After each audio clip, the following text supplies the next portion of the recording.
started. Too bad, girl, too bad. Right? Okay, well set. All righty, I will call the March 6th meeting of the Casa Grande Planning and Zoning Commission to order. Everybody please rise and join me in the pledge. I pledge allegiance to the flag of the United States of America and to the republic for which it stands, one nation, under God, indivisible, with liberty and justice for all. Thank you.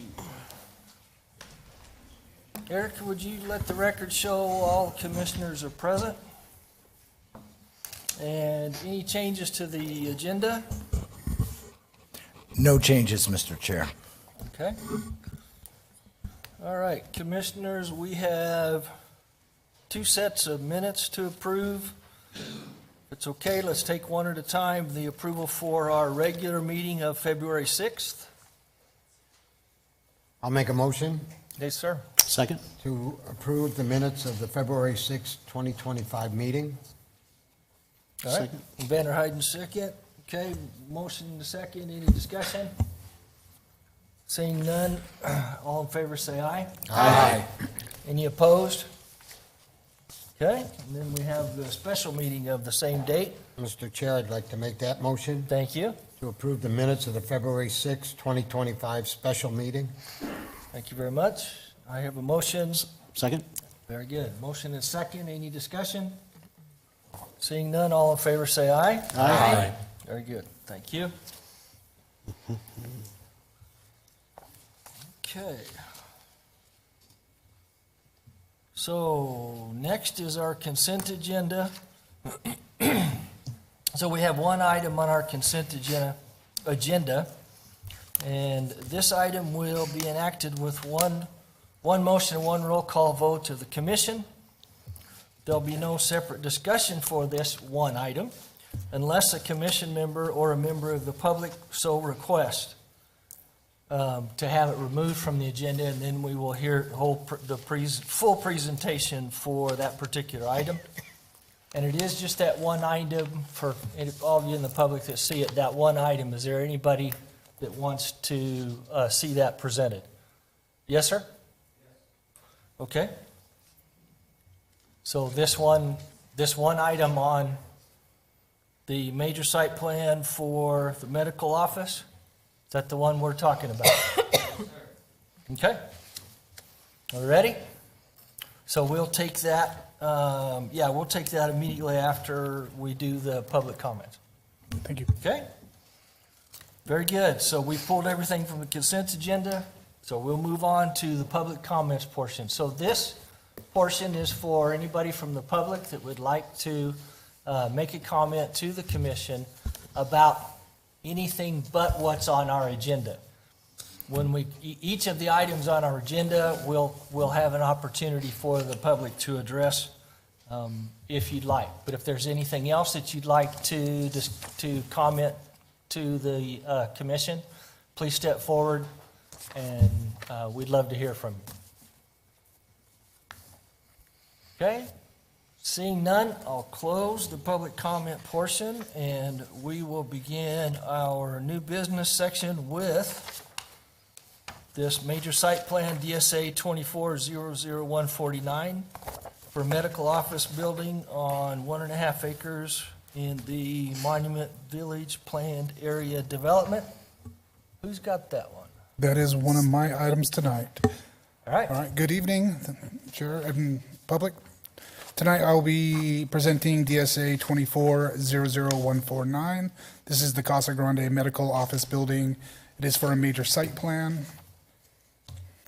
Consider a request by David B. Robbins for the major site plan DSA 24-00149 to construct an approximately 7,595 square foot medical office building on approximately 1.5 acres of undeveloped land in the Monument Village Planned Area Development.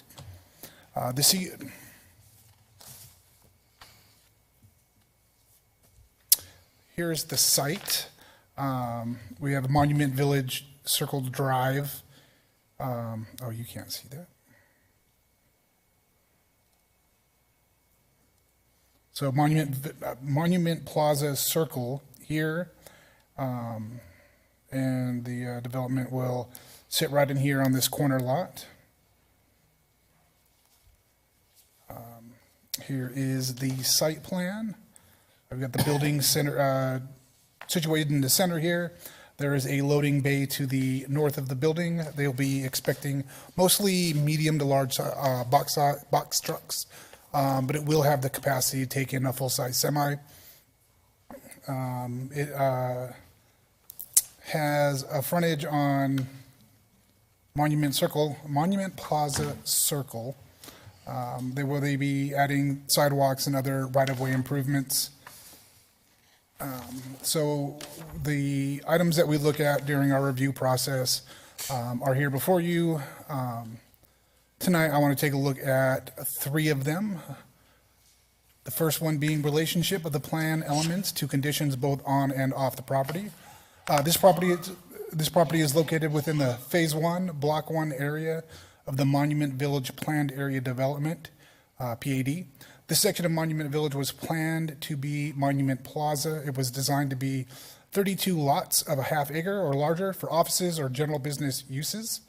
The proposed use meets the intent of the land use designation for this portion of Monument Village. The site is currently undeveloped land. There is a single-family residential subdivision development to the west or the rear of this particular site, and the other adjacent lots are currently undeveloped. Like I said before, the site has frontage along West Monument Plaza Circle. It is approximately 900 feet from East McMurray Boulevard in both the east and north directions, and that will come up. So traffic statement was prepared. Oh, the second thing I would like to discuss is the impact of the plan on the existing and anticipated traffic and parking conditions. Traffic statement was prepared for this development and accepted by the city's traffic engineer. The traffic statement estimated that the proposed Casa Grande Medical Office development is anticipated to generate 261 weekday trips, with 26 trips occurring during the weekday AM peak hours and 32 occurring during the weekday PM peak hours. And the required parking has been reviewed by staff and is adequate in type and quantity to meet city parking requirements. So this is a kidney dialysis treatment center. So the majority of their patients will be driven in by a family member or caregiver or some service where they will be there for a few hours while they do their dialysis treatment, and then they will leave the premises. There will be no overnight care. There's no long-term stays. This is simply come in, get treated, and head out type environment. And then building location and height. The proposed medical center has a varying height roof line. The highest building elevation is 25 feet, with the majority of the building having a height between 18 and 22 feet. These heights are under the maximum allowed height for the PAD zone of 35 feet. So they could be 35 feet as zoned. But like I said, they've got a decorative kind of front awning for dropping off and picking up patients, and that's got 25 feet. But the majority of the building sits right between 18 and 20 feet. So public notification was sent out as well as posted in the newspaper. A sign was required and posted at the site. This morning, staff received one email regarding questions regarding the block wall and the building setbacks. They wanted to know if there was some plan by the developer for changes to the block wall, and then what was the building setback. And then later on in this afternoon, I received a phone call from the Silverhawk Community Association with general concerns about any negative effects that this project may have on the adjacent homes. So that's the subdivision development to the west, directly behind this development. Some of the concerns that they specifically stated were concerns about the existing block wall. Should they do some kind of landscape treatment or drainage treatment or anything that the developer might do that may negatively impact the structural stability of the wall, or that may raise the grade so that the 6-foot wall that provides privacy would no longer be quite 6 feet. And that's the valid concern. So, and then the other concerns were privacy. Is that they've got, the homeowners there have a 6-foot block wall. If there were some kind of grade change, that 6 feet could become less, and they want to make sure that that does not become the case. And then possible nuisance light. I believe that there's a street light going in with this, plus the light from the building. So this will provide more light than what is currently there. They did turn in the photometry plan, and that was reviewed and approved. So that meets our standards for light, but it's still a concern. At this time, staff recommend that the Planning Commission approves Major Site Plan DSA 24-00149 to construct the approximate 7,595 square foot medical office building on the approximately 1.5 acres of undeveloped land in Monument Village planned area development. At this time, are there any questions? And I have some extra information if you need it. Okay. Commissioners, any questions for staff? Okay. Seeing none, let me back up for you all. The process that we'll be carrying out is generally like you're seeing. We'll have the staff present. The commission will ask the staff some questions. Then we will ask the representative, the developer, or their representative to come forward and hear their comments. And then I will open up for public comments. During those public comments, so that everybody has an opportunity, we'd like you to limit your comments to 3 minutes. And if you can, please don't repeat the things that somebody else has already brought to our attention, if possible. And so everybody will have plenty of time. So we're in the middle of that process right now. Is the applicant, their representative here? Would they like to speak to us? Come on up. If you could give us your name and address for the record. Yeah, my name is Dave Robbins. Address is 2929 North 44th Street, Okay. Suite 350, Phoenix, 85018. Okay. Anything you'd like to add? No, as far as the grades at the block wall, I mean, I can verify those, but I can assure you that we will not raise the grade to where privacy is an issue. Okay. Anything else? Commissioners, any questions for? Could you address the neighbors' concerns about the setbacks? What were the concerns? We have set it back per city ordinance, I believe. So they are set back 30 feet, which is Adequate? adequate. Okay. And then the requirement's 30. Yeah. Okay. Does that, Okay, just so we don't miss anything that these folks want. great. Thank you. No, that's great. Anything else? No. All right. Thank you, sir. Thank you. Appreciate it. Okay, now I'd like to open the session for public comments about this particular issue. Anybody from the public would like to address this issue, please come on up to the front. Give us your name and address for the record.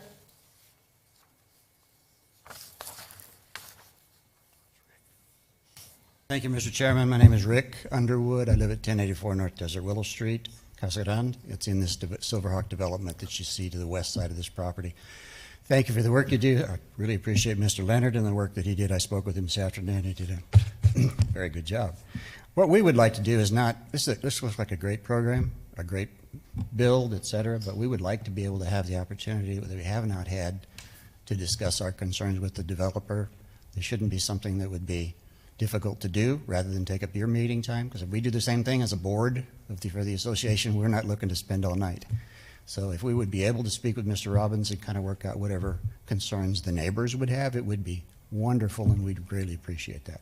They have to do with, we have some experience with other developments damaging our property, specifically our walls, leading to things where people's privacy is jeopardized, such as with their wife and daughter out in the swimming pool in the back, and people are standing there looking over a short fence, and the fence being deteriorated because of damage, and also creating violations of city code regarding the fence by the developer. So we would like to avoid those problems and take care of it before they happen rather than deal with them later. So that's really our request. Okay? Thank All you. right. Thank you.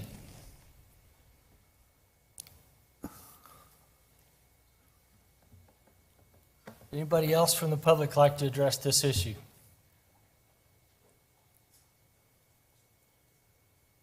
Okay, seeing none, I'll close the public portion of the meeting. Commissioners, thoughts? I was just going to ask, did they not do like a little meeting ahead of time for that project at all, or was no neighborhood thing, or? Let me ask Sam to review with you what the public notification was with the process. Okay. So Sam, can you cover that with the commission, please? Absolutely. So, per city code, we did post notice in the newspaper 14 days prior. So that went out in the Casa Grande Dispatch. Then, in addition to that, a sign, the large yellow public hearing notice sign, that was posted on the site at least 10 days prior as well. And then staff sent out mailers that same 10 to 14 days prior, postcards to everybody who has an address with the Pinal County Assessor's Office that is within 300 feet of the development. Until this time, I had not heard any concerns, so I did not schedule a public meeting in regards to this development. Gotcha. Okay? Well, fair enough. Yes. Well, fair enough. Chairman, quick question for Sam. Yes. Yeah. Go ahead. I was just going to ask, what's the issue with the fence? I'm not seeing. So I believe the concern is that with the structure of the concrete, so the two things that either the grade will effectively make the 6-foot wall Go down. less thin, or that if you plant too close and that it is not properly sealed, that the water leakage may cause structural damage to the existing fence. So wouldn't they have done that on their side of the fence too? On the development side? I would assume so, but I think the concern is that if you don't do it on both sides, then could be a problem. Is it something we can make? I believe that this should be standard That's what I was thinking. landscaping practice, Yeah, but I'm not a landscaper, I can't. gotcha. Let me ask, Director. let me ask Sam a couple questions, help clarify. Sam, on this project, are they going to build a new block wall along their west boundary, or are they going to use the one for the residential subdivision that exists? As it is planned, they were going to leave the existing block wall. Okay. And So, and the requirement is for that to be a 6-foot wall, is that true? that is correct. Okay. So under our code, if let's say on this site for the kidney dialysis building, if they filled a foot, now that wall is a 5-foot wall. It's no longer a 6-foot wall. We require measurement to the adjacent grade on both sides. So if the issue is, it's not going to be a 6-foot wall because they're going to do fill, we would require them in that case to build a 6-foot wall. Right? Right. So they can't adjust the grade, so the wall is no longer 6 foot. So that, now whether or not the irrigation for this landscaping that you see here has any impact on the wall, I can't tell you, right? But like you mentioned, as I look at the neighborhood on the other side, I'm sure there's landscaping on that side of the wall as well. So there may or may not be an irrigation impact with the wall, but the wall height issue, the wall will be 6 feet on both sides. And I'd like to add one more thing about privacy. On the screen, I have the rear elevation of the proposed building. And so on the top picture, it is the south side. So this would be south away from the development. The bottom one would be the rear. And there's limited windows, and the windows that there are are below that 6-foot mark. So it's not as if there is a second story that will have people peeking down, and I can understand that concern. We all don't want people looking over our fences. This building is not designed in such a way that from the inside of the building, that they would be able to do that. And in the landscape plan here, they didn't provide any type of visiting area or green space where you would invite people to come and sit. So again, I don't know that the foot traffic would be very minimal on that side that is adjacent to the fence. And then one more thing about the drainage is that we can see that the detention area and the swales are, so this is tilted, north would be to the right. And it's designed to drain towards the north and towards the street, as the main retention for the development is across McMurray Boulevard. So for them to drain properly, it needs to be moving towards the street. So there are a lot of things already in place that will help limit the chance of any kind of property damage. Okay. All right. And so Yeah, I have a quick question. Sam or Paul, maybe you can answer this. Is that typical practice where you're using the existing block wall that surrounds the subdivision rather than having them reconstruct to ensure the integrity of the wall? Commissioner Garza, that's probably a 50-50 scenario. What we don't want is having, no man's land between two parallel walls, right? Mm-hmm. So whether or not could they require them to build an adjacent 6-foot wall that was right next to the existing one? You could. What does that offer? I'm not sure. No additional screening, that's for sure, right? But you could require that if you wanted to. It's a cost savings for them to use the existing wall versus building a new one, right? But sometimes they use the existing wall. Sometimes we do additional walls, but typically when we do the additional wall, we require that there's some kind of landscaping that's put on the outside of that wall, and there's like a green area for walking trail or something like that. So it doesn't make much sense to us to have two walls that are just touching each other at the same height. Exactly. That's what I was wondering. Okay. Anything else? And where is the light going to be, this light that they were talking about? So there will be a traffic or a street light. Just And I believe it's going to be in the front of the building. Oh, okay. Off the top of my head, I cannot tell you if it's on the west side or the east side of the road. I wasn't sure if it was in the back, so. There should not be any significant, or at least not that I'm aware of, lighting issues coming off the back of the building. We do require all our lighting fixtures to be full cutoffs and shielded, and so that there's no light trespass off the boundary of the site. That is one of our lighting code requirements. Oh, okay, perfect, thank you. Okay. Okay.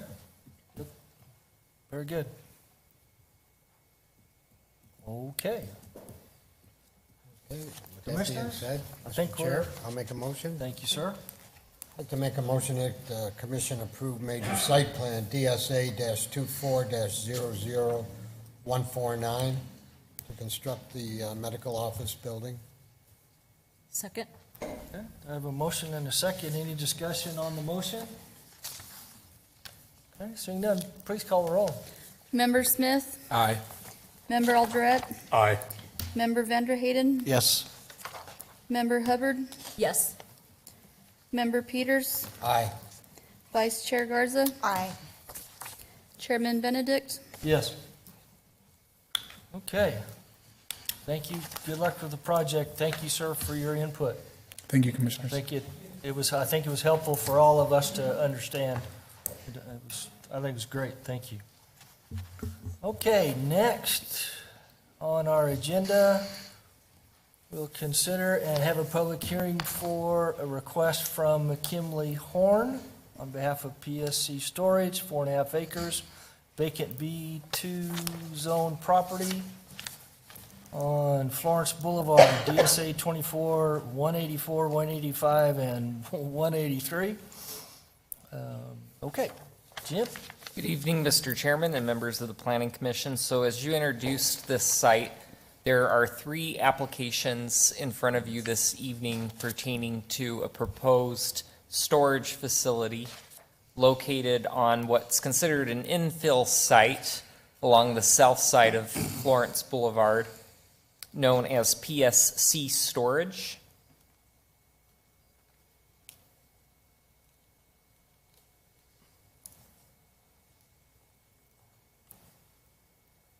Here we go. The applicant is seeking approval to develop a 4.5 acre site for this facility. A little bit more information about it is it will be interior accessed and climate controlled. It's 3 stories, standing at 35 foot tall. It's a 120,000 square foot building, and will be providing 14 parking spaces situated in front of the building.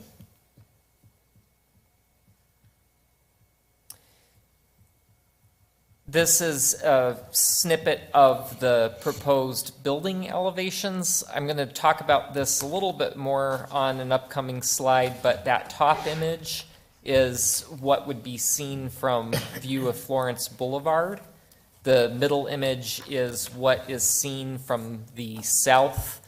This site to the south is bordered by a residential subdivision, and then the bottom image are the 2 side views, the east and west elevations.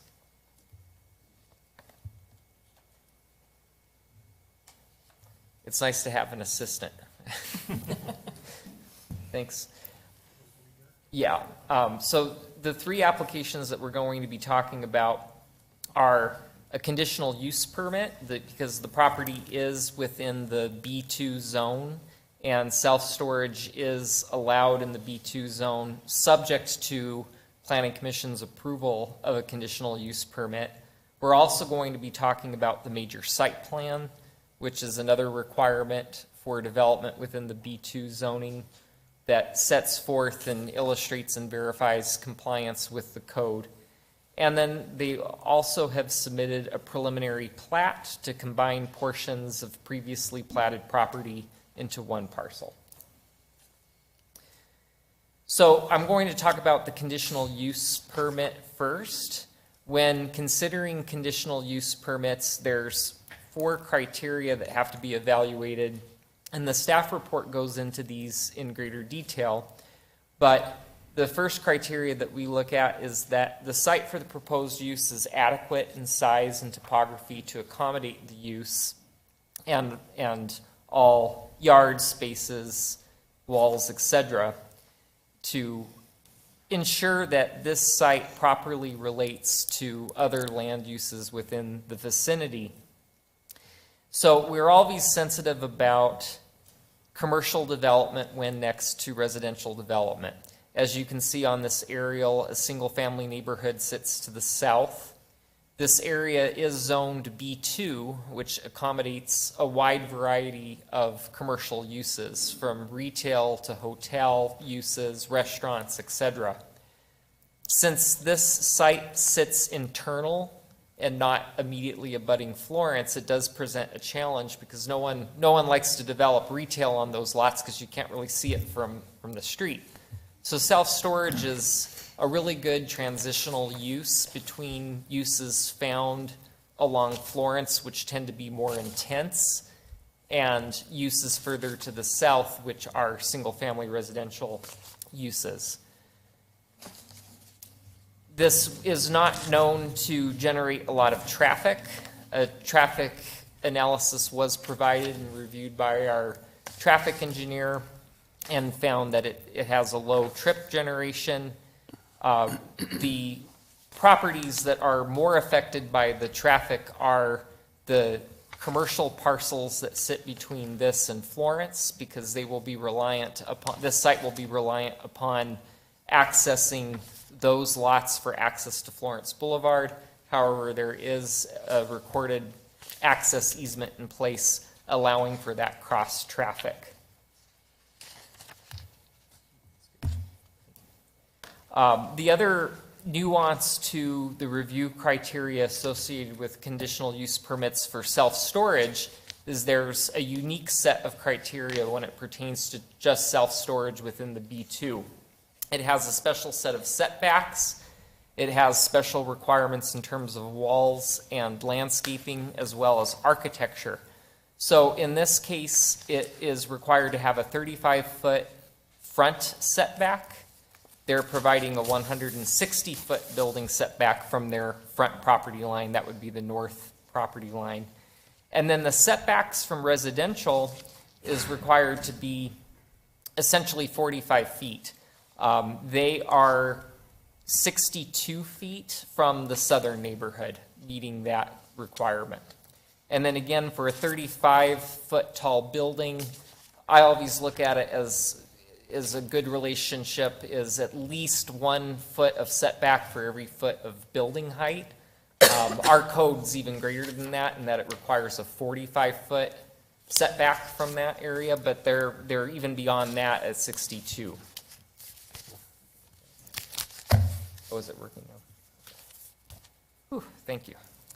The other requirement is landscaping is particular to self-storage. There is a requirement for where adjacent to residential, there needs to be at least a 15-foot landscape buffer or the height of the building, whatever is greater. So from the south boundary, there is 35 feet of landscaping provided because the building is 35 feet tall, and it does run the entire width of the parcel, even though the self-storage facility only sits towards the eastern, 2/3 of the site. Staff is in agreement with the applicant, and Planning Commission does have the ability to not require landscaping where adjacent to urban ranch property. The area that I highlighted in pink on the west or left side of the site is adjacent to urban ranch zone property. We didn't find that landscaping in that area was particularly necessary because urban ranch is a very low density residential zone district, and it likely will not develop as an urban ranch zone. In fact, one of my other items this evening is for a zone change on one of those parcels to accommodate another use. So we're comfortable with not putting in landscaping in that western area, and we feel that the majority of the landscape focus should be in the area where it has been provided.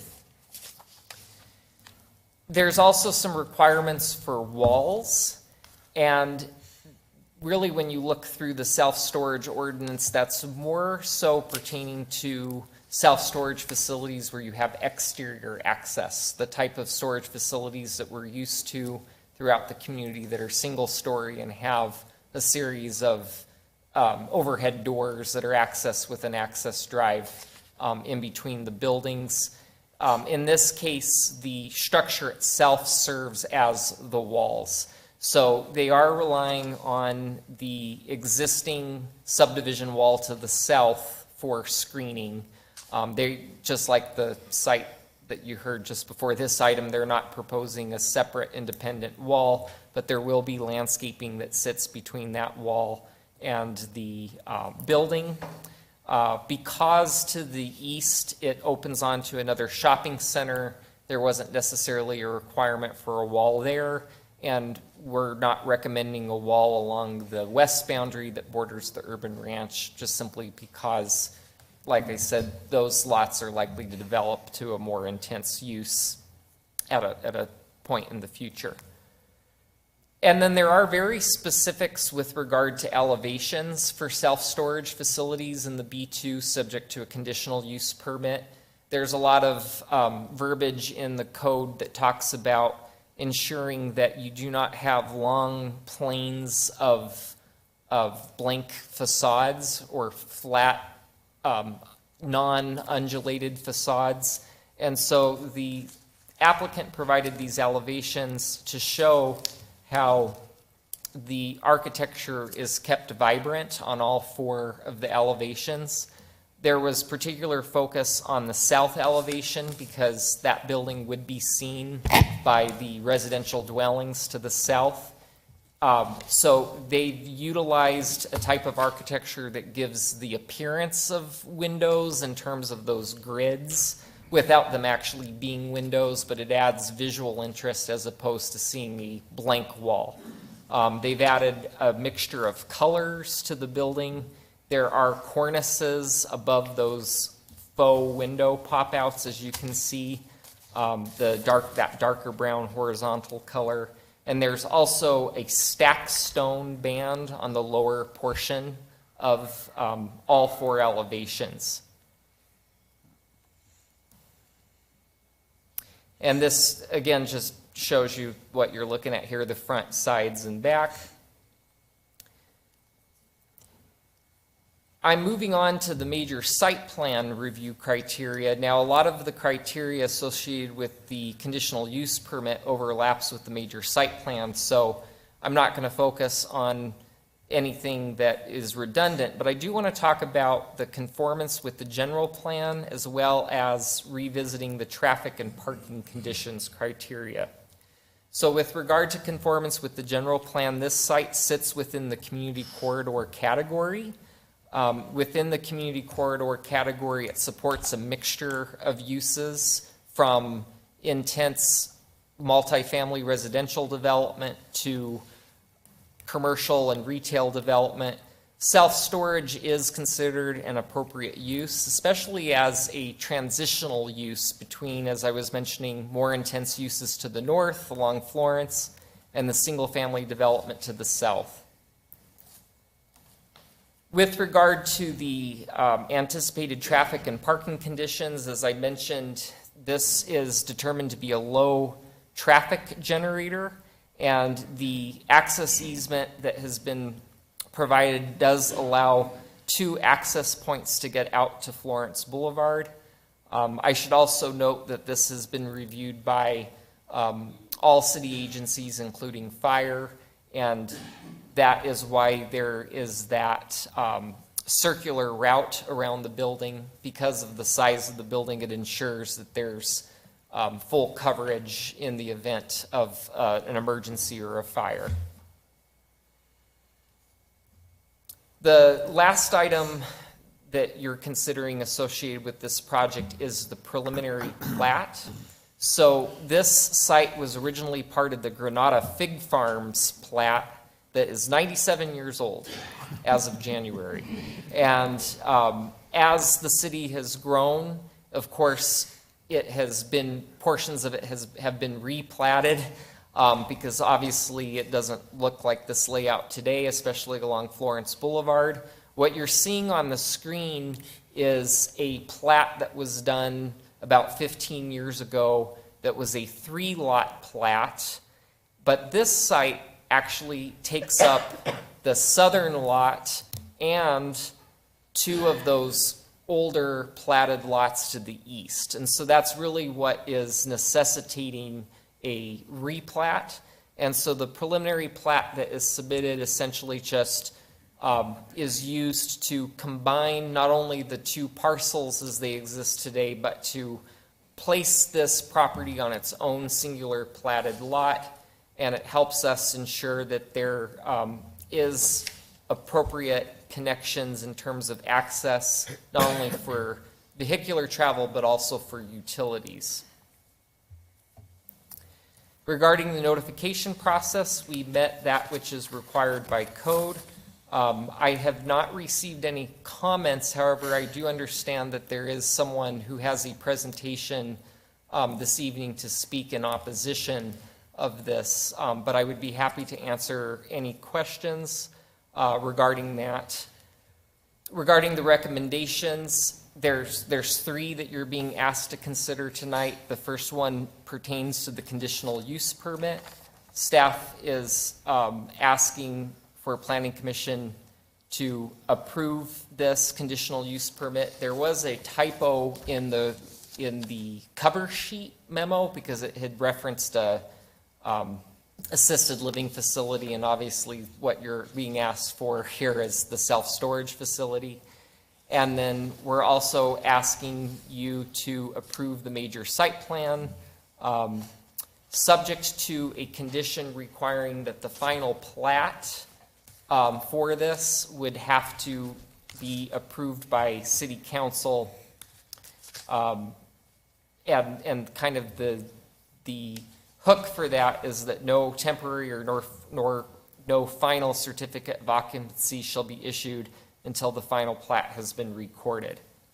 And then we're also asking you to approve the preliminary plat. And I'd be happy to answer any questions. All righty, thank you. Yes, I have one. Jim, regarding that elevation that you're showing on that screen right now, you mentioned something about false facade on that. Is there, from what I'm looking at, it looks like 3 individual stories.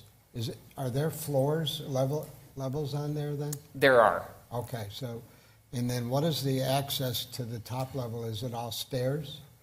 The applicant can speak to that. I do not know if there's an elevator, since it's a storage facility and people have a lot of That's what stuff. I would imagine there are elevators. That's what I was kind of wondering Yeah. there, so. But there are 3 individual floors? Correct. Okay. That's all. Okay. Thanks. any other questions for staff? Commissioners? Nope. All right, in that case, would the applicant or their representative please come forward? Give us your name and address for the record. Good evening, Wells Stanwyck, 2404 Beach Ridge Road. Okay, perfect. Firstly, I want to thank staff for everything they've done up to date. You guys have been first class, so thank Jim and his team. You guys have been awesome, and thank you for having us here tonight, and happy to answer any questions. Okay. So to answer your question, we'll have 2 elevators in the building. So typically, they're located right at those 2 front entrances. You bring your stuff in. We have the elevators there so that you can bring your stuff up to one of the 3 floors. Okay. That's all I need. Okay. Anything else? Yes. Yeah, I have one question. In regards to the entrances and exits, he said to Florence Boulevard. Are those particular exits, are they gated? So as of right now, there's no gates on there because we have to allow cross access through the front parking lot. You can see right there, it goes right across. That's how you get the cross access between the parcels on the west side and the east side. As of right now, no proposed gates though. Okay. Okay. Okay. Any other questions for him? All right, All right, thank you very much. appreciate it. Now I'd like to open the public portion of this meeting. Anyone that would like to address this issue, please come forward. Come on up.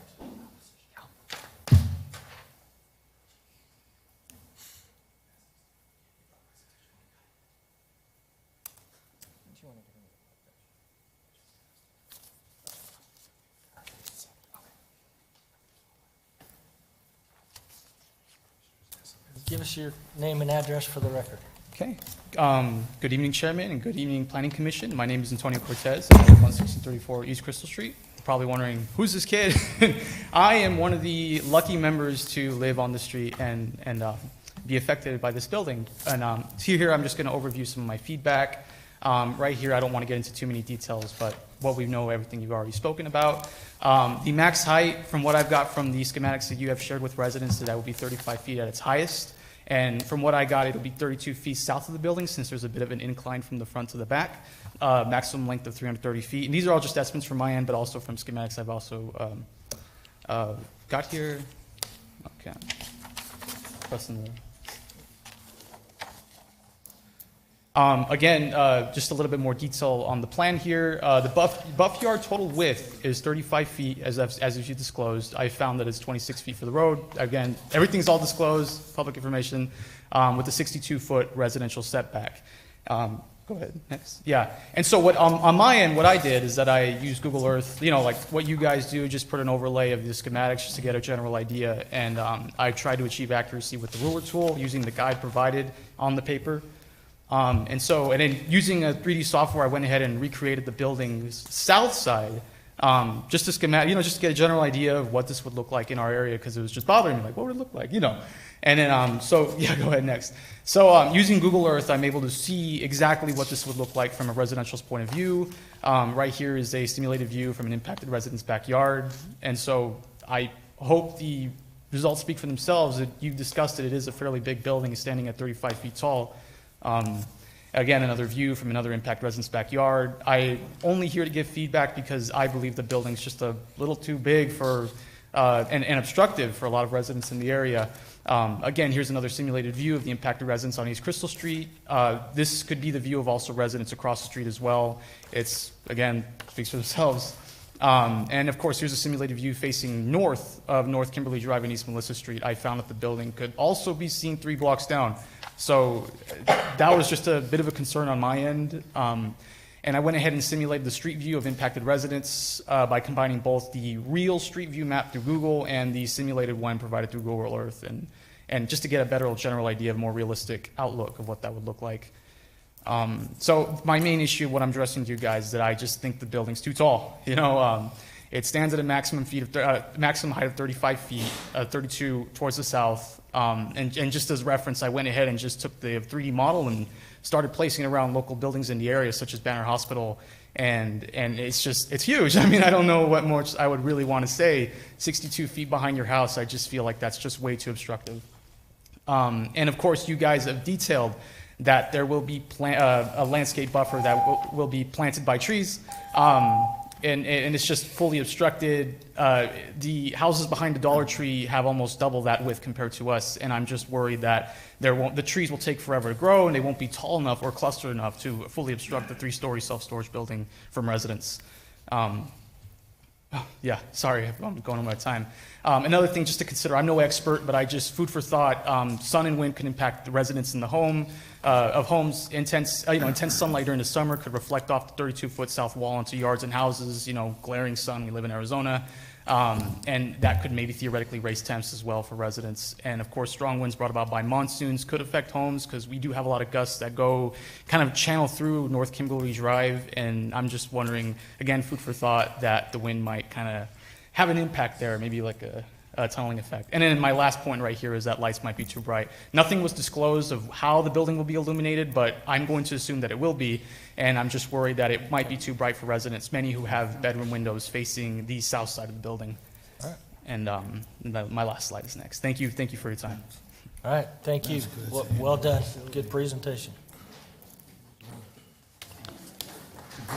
Yeah, that's what I'm saying, yeah. Anybody else like to address this issue?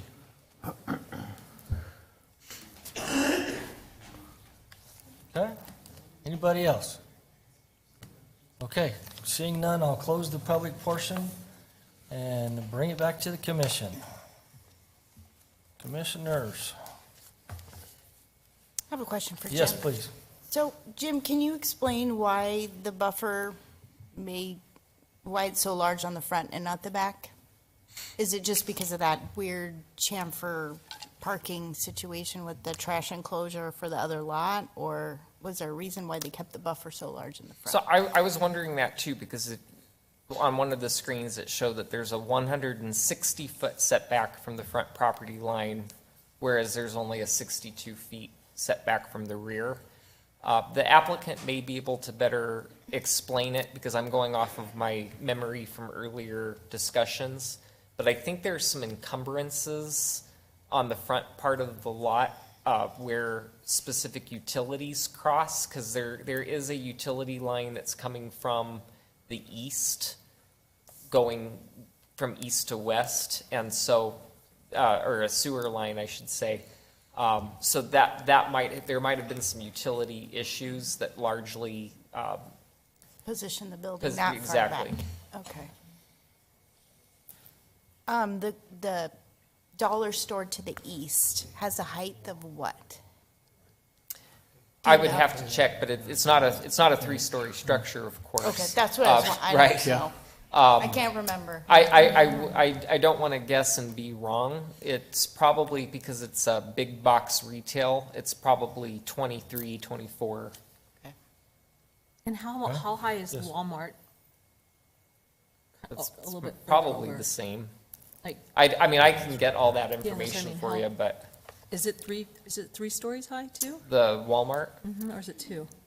well, it's just a floor-to-ceiling structure, but I don't know what the, I know was they just- have pretty tall ceilings in there, but. Yeah. Okay. Okay, could the owner representative come forward again? You're not him. I wasn't around when the fig farms were on this property. I'm Rick Miller. Address is 1559 East Brenda Drive. I'm representing the landowner, Thank you. who is actually in escrow to sell the property to this applicant. Been advising the applicant and the landowner through this process. And I think your planning staff has done a remarkable job on assisting with the design of this site to mitigate the concerns. Now, the graphics that you've seen, I applaud the young man who stood up here and worked really hard to share some images. I don't know that those images are going to necessarily look like that. From the none of those show the landscaping and the landscape buffer that will soften the appearance of the back of the building. The applicant is not requesting any deviations from your existing zoning code. We're at a conditional use permit allowing to requesting a use that really has very low impact. From, as has been stated, from a traffic standpoint, you probably couldn't ask for a better neighbor in terms of the intensity of the use, as James has mentioned before. I will tell you that in talking to the owner, he just spent $1,000 cleaning up a homeless camp that was in the back there in the retention area. This is a blighted area. It's very difficult property because of as James has mentioned, it is a infill property. You're not going to find too many uses back there that would need the exposure to the Florence Boulevard frontage. But you could have uses that are higher or 35 feet without a conditional use permit. I think James mentioned before, you could potentially have a hotel or other facilities within that zoning district that would be far worse in terms of the intensity of the use and the impact that it might have on the adjoining neighborhood. I think the applicant has done a tremendous job in working with the planning staff to minimize the visual look of a long blank wall.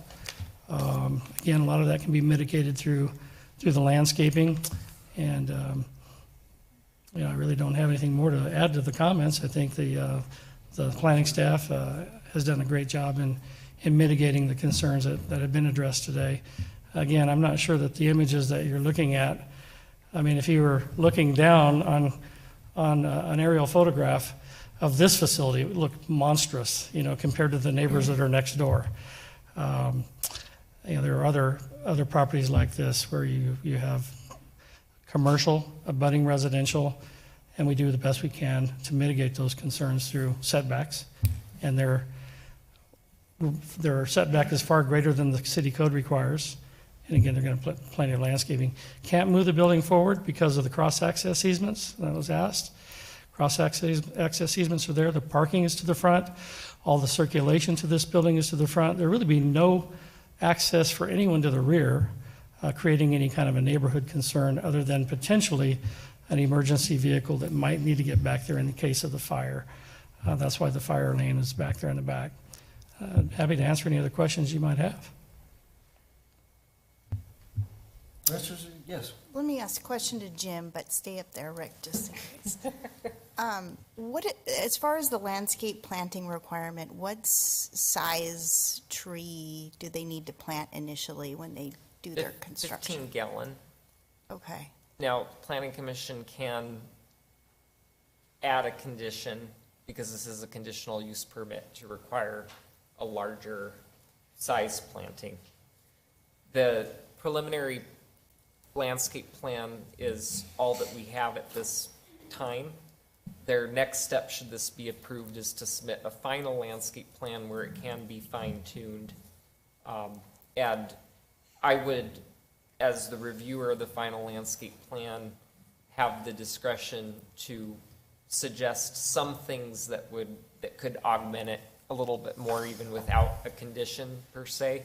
For example, immediately to the south of the building, there may be some opportunity to add some more plantings. So on the other side of that fire access drive, just to provide some plantings right in front of the building. I don't know if that's being, I know it looks visually like a sidewalk, so that might not be practical, but I, as the reviewer of that, might have them add additional materials in certain places.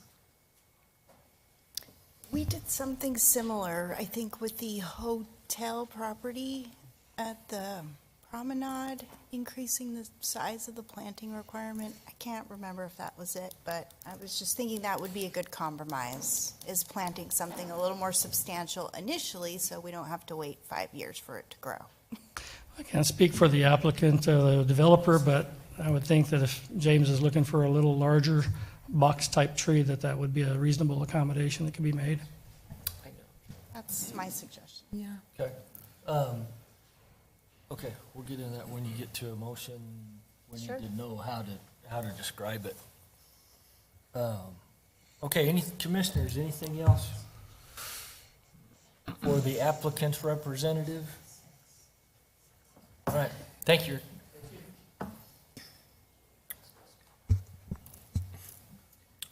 All right, Chair, I'd like to make a motion. great. I'd like to make a motion to approve DSA 2400183, the preliminary plat request. I was going in order for the number. Yep. So, the conditional use permit would be first, preferably, or does it matter? We can do the plat first, since you made a motion. Okay. Plat can go. That'd be fine. Okay, I have a motion. Second. Okay, thank you. Motion is second. Any more discussion on the preliminary plat? Hearing none, please call the roll. Member Smith, Aye. Member Aldred, Aye. Member Vanderhayden, Yes. Member Hubbard, Yes. Member Peters, Aye. Vice Chair Garza, Aye. Chairman Benedict. Yes. All right. Chairman, Commissioners? Yes. I'll make a motion to this, I'm assuming this is the motion that doesn't need the planting requirement, but motion to approve the conditional use permit and its associated resolution to allow self-storage facility DSA 2400184. Okay. Second. If we're wanting to change the landscaping, would that be major site plan appropriate or the conditional use? Attorney? I think you can do it at the conditional use. Make it a Okay. condition of the approval of the use. So, your motion, would you Oh, like to man. add? So what would be Just the hoping way, for the so easy staff, one. what would be the way to describe a So, bigger I mean, plant? there's various sizes of trees, and there's 15 gallon, which is what the code currently requires as the minimum, but then the next size up is 24 inch, and that refers to the box that it comes in, and then the size up from that, and it starts getting, because it comes that much further matured, is 36 inch. Okay, so 24 or 36? Do we know how 24 high? sounds reasonable. So, Okay, let me do you want do to another change your motion. motion? Yes, I'll amend my motion. Motion to No, approve. don't amend it, just change your Just motion. Motion to approve the conditional use permit and associated resolution to allow the self-storage facility DSA 2400184 with the condition of the planting on the southern border be 24-inch box landscape. Second? Second. All right. Okay, I have a motion and a second. With that condition, any discussion? Okay, seeing none, please call the roll. Member Smith, Aye. Member Aldret, Aye. Member Vanderhayden, Yes. Member Hubbard, Yes. Member Peters, Aye. Vice Chair Garza, Aye. Chairman Benedict. Yes. All right, we got one more. Chairman, I'll make a motion. Thank you. I'd like to make a motion to approve major site plan DSA 24-00185, subject to the following condition. Okay. I have a motion Second? and a second. Any discussion on the motion? Seeing none, please call the roll. Member Smith, Aye. Member Aldret, Aye. Member Vanderhayden, Yes. Member Hubbard, Yes. Member Peters, Aye. Vice Chair Garza, Aye. Chairman Benedict. Yes. Motion passes. Thank you. Appreciate your input. Was helpful in the discussion. Hopefully, some of the changes we can make that we've been able to add will be helpful in living together, living with what's coming. Thank you. All right, next. We will consider and have a public hearing on a request by Maxwell Engineering on behalf of Riley Rasmussen, a 2-acre property west of the terminus of East Crystal Street, otherwise known as, a zone change, conditional use permit, major site plan, preliminary plat. I think, Jim, that's you, Jim, yes? Well, so what was nice about this is I got to use a lot of the same aerial imagery as my last presentation. So this is a request to accommodate an assisted living facility, otherwise known as a group home use within the city code.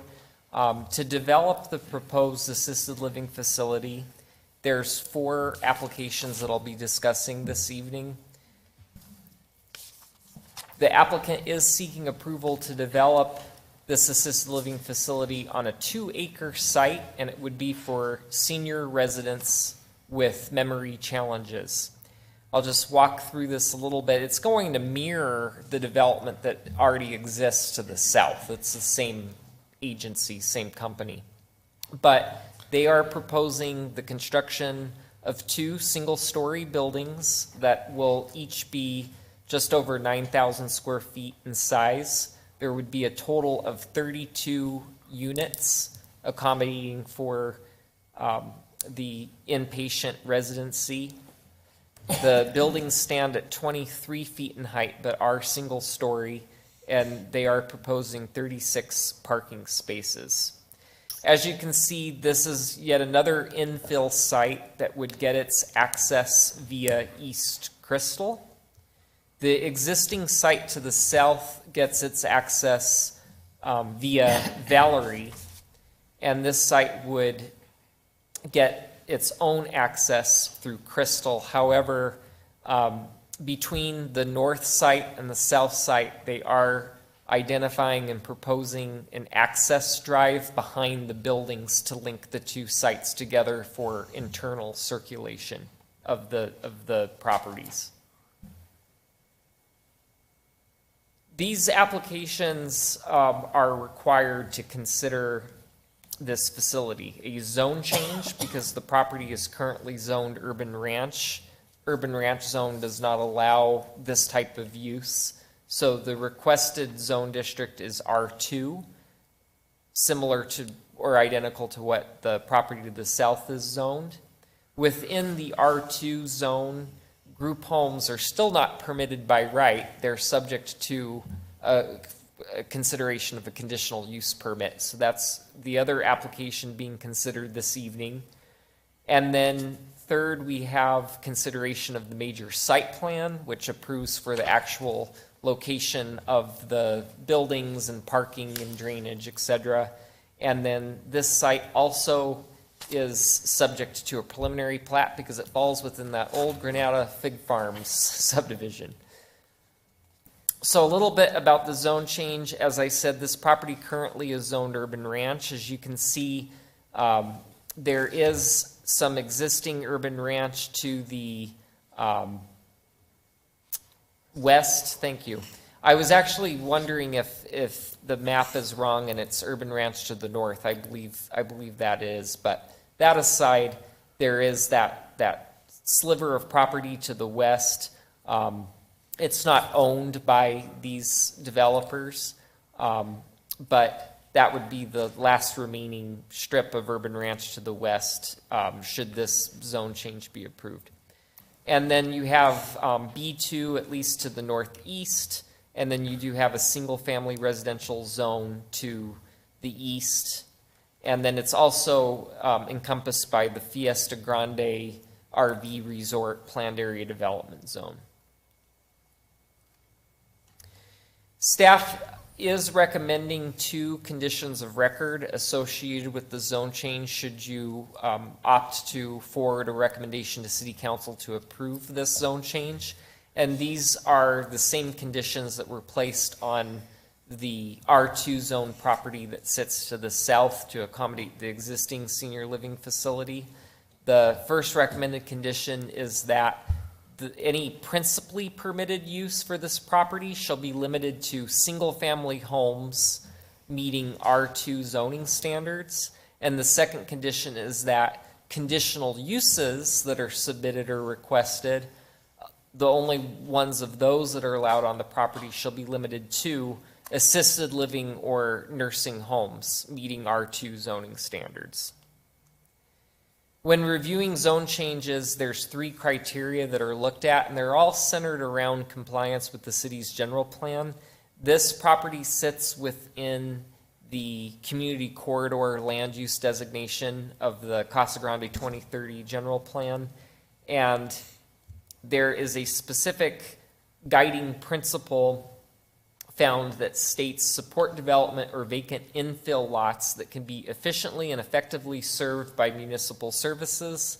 This is a great use for a lot that has some access challenges. It is a type of development that can primarily get its access from a local street, so it really wouldn't be conducive to support an intense use. But as an assisted living facility that's providing inpatient residency for memory challenged individuals, it's very low traffic other than deliveries to the site, the staff, and any guests. And the architecture is very compatible with the single-family residential to the east. This is an example of one of the 2 existing buildings, and this site proposes similar architecture with that craftsman style. It has features that look or relate to a residential building, and it's all single story. A rezoning conforms to the general plan if it proposes densities and intensities within a range of identified uses of the general plan.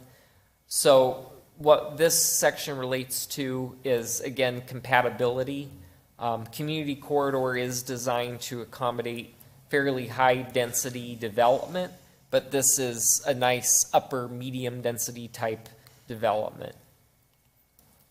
The third criteria that we look at with regard to a zone change is that it's necessary and proper at this time to meet the land use needs of the residents of the city. So Copper Sky Assisted Living is seen as providing a valuable service to citizens with memory impairment. And it accomplishes this in a tucked away setting, which provides a great use for this challenged property. And like I mentioned on the previous screen, it really wouldn't be appropriate for more intense uses. So this is considered an ideal fit. I'm moving on to the review criteria associated with the conditional use permit. So conditional use permits are subject to these criteria, and the staff report goes into these in greater detail. But I do want to talk about how this site relates in size to adjacent properties. So they are providing a setback of 115 feet from the residential neighborhood to the east. And again, with it being low profile, it blends into the surrounding area very well. And most of their landscape treatment is provided in between the existing residences and these dwellings. There is a condition that we are recommending associated with this conditional use permit, and it does have to do with impact on adjacent properties. As a result of our public notice efforts, we did receive a comment from a resident who lives on Christina Street. It's the street right in the middle. That street does not have access to this site. It's blocked off. And what they observed is as traffic goes to the existing facility, they get lost because they have the perception that all streets go through. They meander through the neighborhood. They don't make it down to Valerie. But what happens is they end up just parking at the end of the streets and walking to the facility. They had observed that there's plenty of parking, but instead of just driving on the correct street, they park at the end of it. So there is a recommended condition that signage indicating local traffic only or similar verbiage be placed at appropriate intersections in this neighborhood per the review of the Public Works Department. And when looking at it, both Crystal and Valerie are the only two east-west streets here with access to Arizola. So I think what the problem is, some of that problem might be mitigated now that both streets will have connectivity to this development. But in the event that this traffic is taking these other roads, we felt that maybe some street information signage might be helpful. The other recommended condition is that the conditional uses allowed on this property shall be limited to assisted living facilities or nursing homes meeting R2 standards. When reviewing major site plans, I'm moving on to the third application, these are the criteria that gets evaluated. Now, a lot of the criteria are repetitive with what I covered on the other two applications, so I'm only going to focus on the building location and the landscaping, which I already kind of touched on. But here's another rendition of the building elevations for the facility. And then this is a breakdown. The table below shows you how they're complying with setbacks. As you can see, the required setbacks from the east, south, west, and north are all much smaller than the provided setbacks that are in bold. They're more than meeting the required minimum setbacks. And then in the requested R2 zone district, the maximum height is 28 feet, and they are coming in at 23 feet. With regard to the landscaping, as I mentioned on the other side, the majority of the landscaping is being placed between the existing single-family dwellings in this development to add a good buffer, but they are meeting the landscape code. There was a typo in my staff report where I indicated 1 tree and 3 shrubs for every 3 parking spaces, but it's actually 2 trees. But based on what they're providing, they do meet the required trees and plants. And the minimum open space requirement is 10%, and they're providing 24%. The last application to be considered is the preliminary plat. This also sits within that Granada Fig Farms. And the replat will place the portions of lots 10, 11, and 14 of Block 7 into one lot, but they're also requesting an abandonment of the west half of the public right-of-way that's adjacent to the site. When the single-family development to the east developed, they had vacated their half portion of that right-of-way. And so it originally was a 40-foot right-of-way. It now sits at 20 because of the abandonment with that single-family residential development. This just abandons the other half. And the same was done for the development to the south. So that yellow reflects that. When reviewing preliminary plats, we make sure that it conforms, that the pre-plat is effectively addressing issues with zoning and adequacy of drainage accommodations and access and other infrastructure. We found that this addressed all of that. There is a small technical modification that the applicant is aware of and is able to address with regard to showing and reflecting that that public right-of-way to the south has been abandoned. The notification procedures met, which is required by city code. I do want to point out that at the outset of this project, public notification was sent not only to owners of property within 300 feet, but all of the owners of property along Crystal Street, since that was the street that was going to see an uptick in traffic accessing this site. And that is, at that time is when we had received the one inquiry by the resident on Christina Street. So there's 4 recommendations that Planning Commission is being asked to consider this evening. The first is staff is asking that you forward to City Council a recommendation to approve this zone change with the 2 conditions of record that are on the screen. We're also asking that you approve the conditional use permit subject to these 2 special conditions. And one, of course, is it's subject to council's approval of the zone change. And then the third recommendation is with regard to the major site plan. And then the fourth is the preliminary plat. And I'd be happy to answer any questions. Okay, commissioners, any questions? I have one. This one, yes, sir. Jim, that property to the west, it's gonna be even more isolated than it is right now, but apparently nobody cares. Nobody's spoken up to you or? When the site to the south developed, we secured an access easement across the south portion of that property. So it's basically like a projection of Valerie Street to the southern corner of that parcel. But you're right, it's a very awkward parcel. It's not very wide and it's very long. But as an urban ranch zone, it could develop into residential lots. They can't be smaller than 1 1/4 acres. So it would probably make more sense for Fiesta Grande to just pick that up and extend over there. And yes. Because there's going to be an access problem coming in off of Florence to begin with. So. Right, exactly. All right, well, we'll just let her be then. Okay. Isn't that the mortuary? Yeah. Okay. Yeah, we're just having a discussion about the building north, the northwest of that kind of catty corner. Is that not the mortuary? Mortuary. Yeah, mortuary.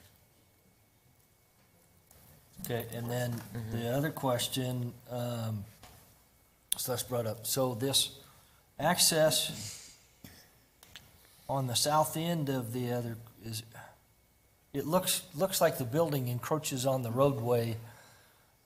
Is if you look at Valerie and take it across there, it looks like I mean, and this is not a problem for us at this issue, but it may be a problem in the future, I guess. So Valerie is a 44-foot wide right-of-way, but the easement that was granted to the parcel to the west is much narrower. It's just a private cross-access easement. Okay. But it's wide enough for local traffic and fire department access. Got you. Thank you. Appreciate that. Helps my mind. Doesn't address this issue. And you say there's so we're gonna do cross-access on? Still in Valerie.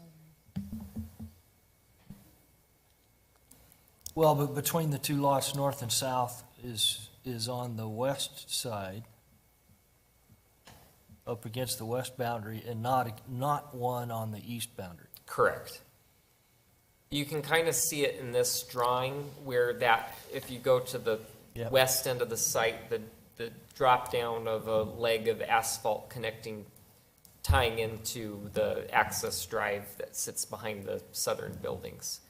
It does cause the existing retention basin that is provided on the north end of the south site to be modified, but the drainage report that was provided with this development has demonstrated that that drainage basin can be modified slightly to accommodate that drive access.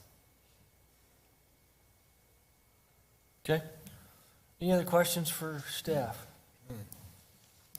Would the applicant or their representative please come forward to address the commission?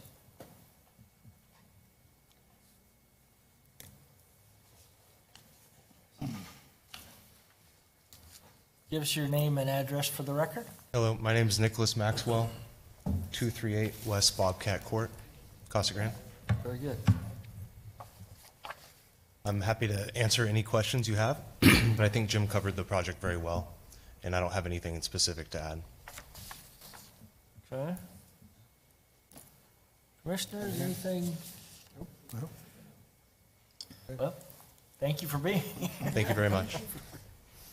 Okay, now, we will open the public portion of the meeting for this issue.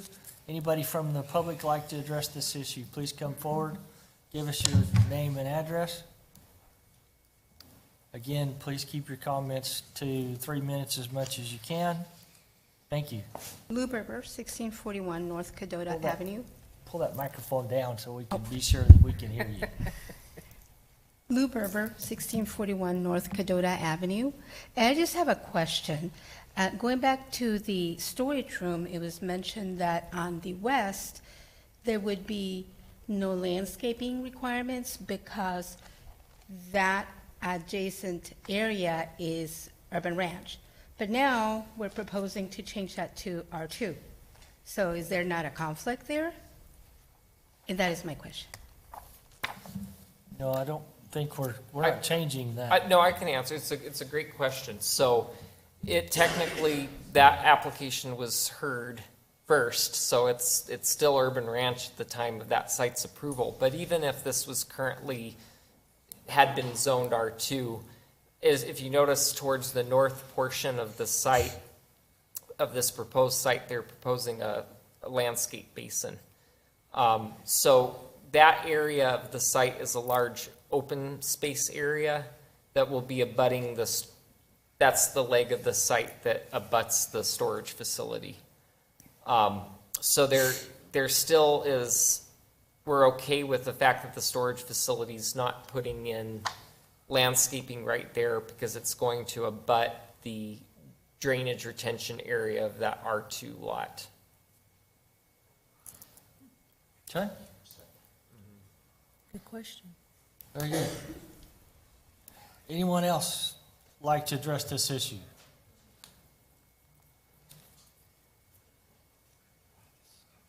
Great. My name's Al Farr.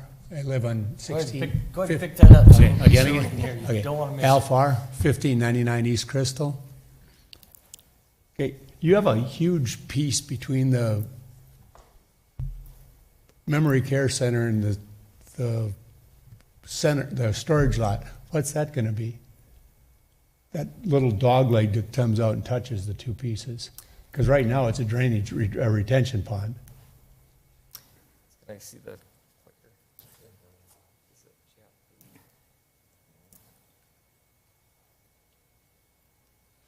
Okay, so you're talking about right there? Yeah, no, go to your right. That's a drainage pond right there, retention pond. Right, it's retention on the storage facilities development. Okay, so that's the storage facility, but it's going to remain a Correct. retention pond. Yes. Question? Yeah. Got it. All right, thank you. Good point. Okay, did anybody else like to address this issue? Okay. All right, seeing none, I'll close the public portion of the meeting and bring it back to the commission. Mr. Chair, I'd like to make a recommendation. Yes, sir. Excuse me. I'd like to make a recommendation to approve the zone change from UR to R2 for DSA 2400135 with the two conditions of a record. Okay, I have a motion for the zone change. Do I hear a second? Second. Very good. Motion and second. Any discussion? Mr. Chair, that's a Yes, sir. motion to forward a recommendation Yes. to city council to approve the zone change, right? Thank you very much. Thank you. Okay, we good? Motion second? Very good. All right, any discussion? Seeing none, please call the roll. Member Smith, Aye. Member Aldred, Aye. Member Vanderhayden, Yes. Member Hubbard, Yes. Member Peters, Aye. Vice Chair Garza, Aye. Chairman Benedict. Yes. Okay, commissioners, I'll continue on. that'd be great. Move to approve the conditional use permit and forward the resolution to City Council for DSA 2400136, subject to two conditions of record there, special conditions. Second. Okay. Got a motion and a second? Just be clear, this one doesn't go Yes, to, Mark? this Yeah, one doesn't please. go to city council. It's just a motion to approve. Yep. Yes, sir. Okay. I think that's what I heard. Yep. No, please, please, feel free to. All right, any discussion on the motion? Please call the roll. Member Smith, Aye. Member Aldred, Aye. Member Vanderhayden, Yes. Member Hubbard, Yes. Member Peters, Aye. Vice Chair Garza, Aye. Chairman Benedict. Yes.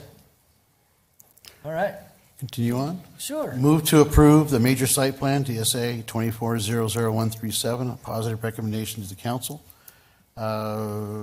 Approval to the zone change from UR to R2. Second. Okay. Subject to, yeah. Good. Mark, you making a comment? Move to approve. Move to approve, I'm you're just saying reading it, subject to the yeah, I'm condition. reading it the way it Oh, says. subject to the condition is what you're talking, okay, Well, perfect. so yeah, this condition that the city council approved the zone, that's the way I heard it. Very good. I got a motion and a second, I believe. Any discussion? Please call the roll. Member Smith, Aye. Member Aldred, Aye. Member Vanderhayden, Yes. Member Hubbard, Yes. Member Peters, Aye. Vice Chair Garza, Aye. Chairman Benedict. Yes. All right, one We'll more. finish it. Forward to City Council, a recommendation to approve major, the preliminary plat, DSA 2400138, subject to the following text. I missed, right one? We're on this last one. No, the last one, we are approving. Move to approve. That's what I thought I said. Somebody else make the motion. That's what I thought I said. I'm forwarding to City Council and move to approve the Nope. preliminary plat. We're not forwarding to city council. What are we doing? We approve it here. Number 4. Move to approve. I read it the first time. Okay. Move to approve the preliminary plat request, DSA 2400138, with the technical modification below. Very good. Thank you, sir. I got a Second. motion and a second. Appreciate that. Any discussion? Seeing none, please call the roll. Member Smith, Aye. Member Aldred, Aye. Member Vanderhayden, Yes? Member Hubbard, Yes. Member Peters, Aye. Vice Chair Garza, Aye. Chairman Benedict. Yes. All right. Thank you, Member Vanderhayden. Thank you. Yeah, you did good. Appreciate you. Thank you for struggling through.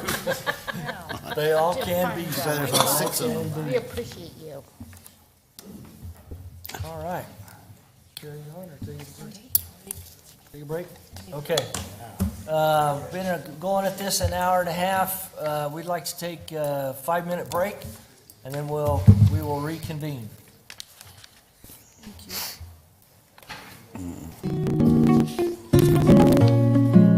I can see.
Well, we lost Sam.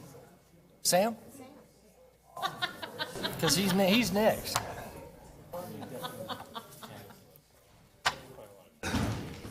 There he is. Oh, he's got a We have smoke. smoke break.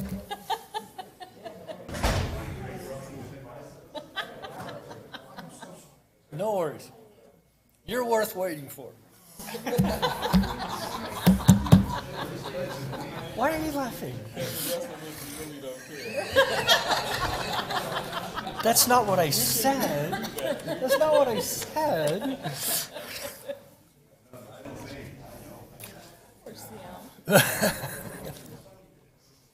Okay, like to reconvene the meeting, and we are on Sam's.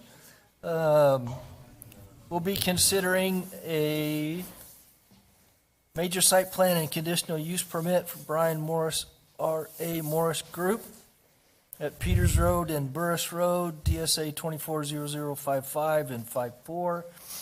Sam, talk to us. Excellent. Good evening again.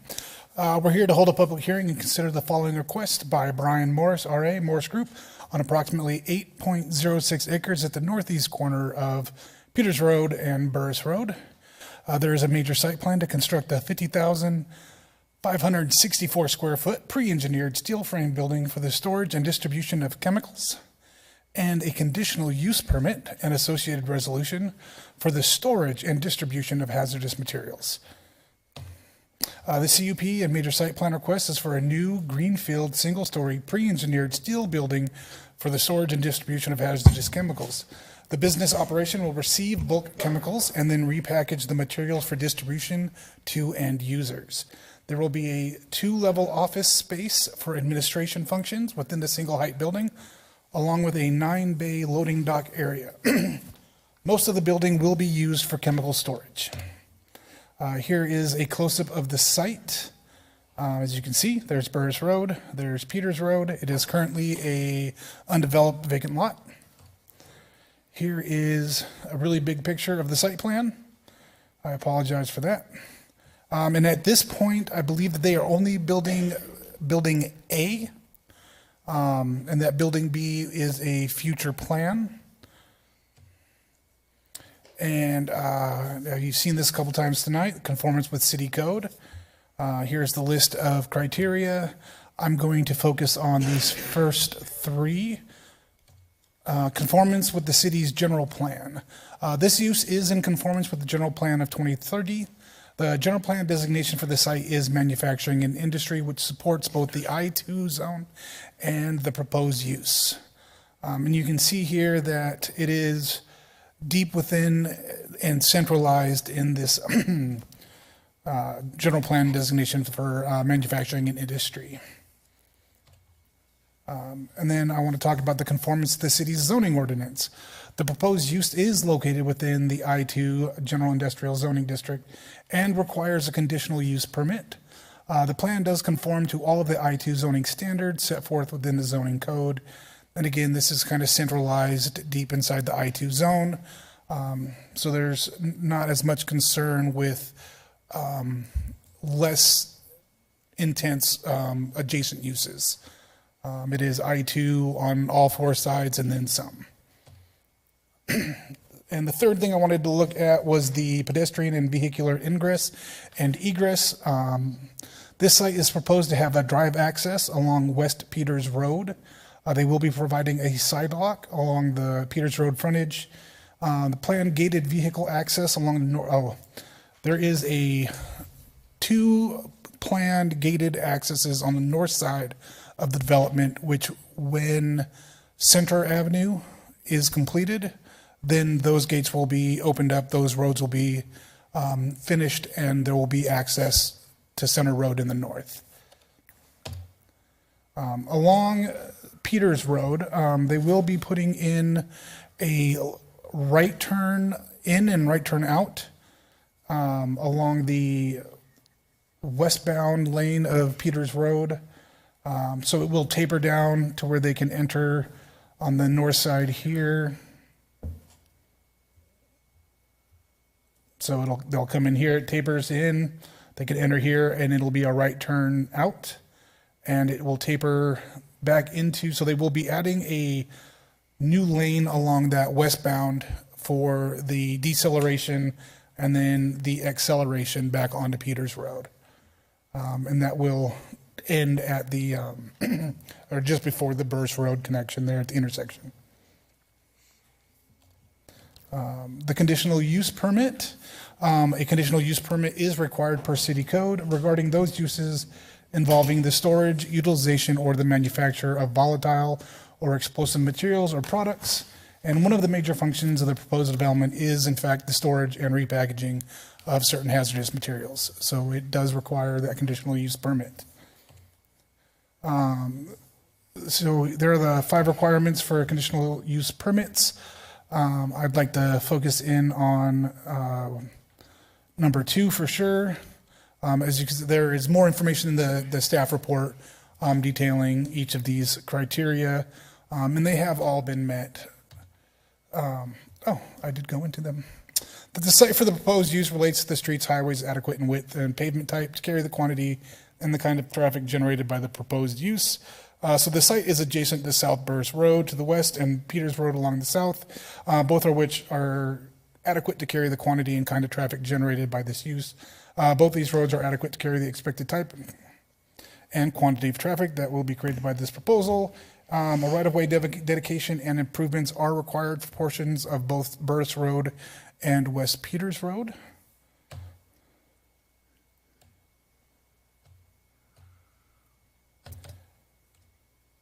So let me go into the site is proposed. Okay, got that one. But the site is proposed use adequate size and topography and accommodate the use that all yards, spaces, walls, fences, parking, loading, and landscaping are adequate to properly relate to the use with the land uses and vicinity. So if I can go back to the site plan here, it's a large site. Buildings are centrally located. The building meets all of the required setbacks. It has sufficient parking.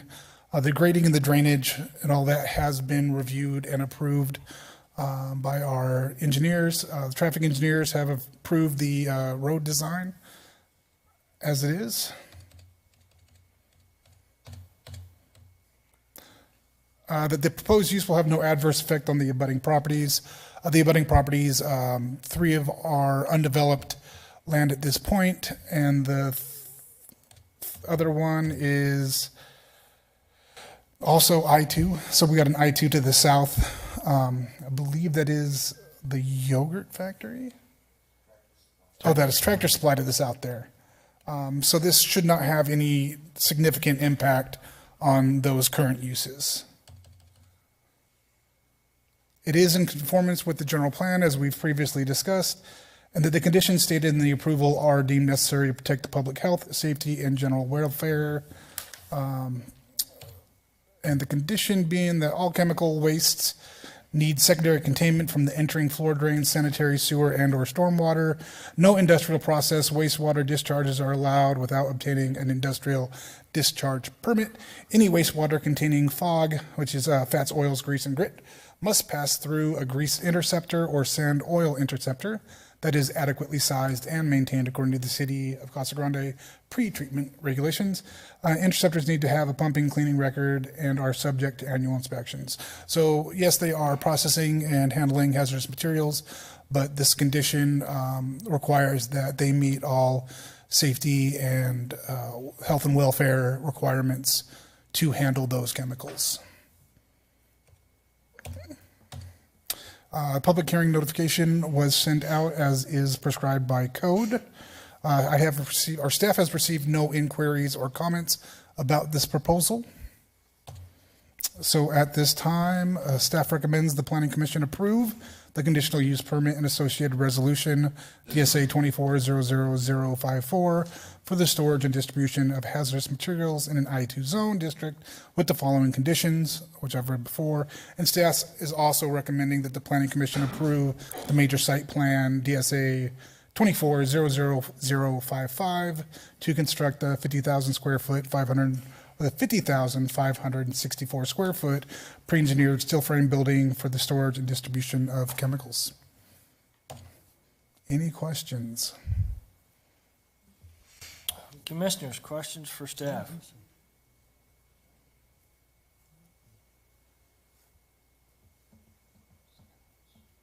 A lot of silence.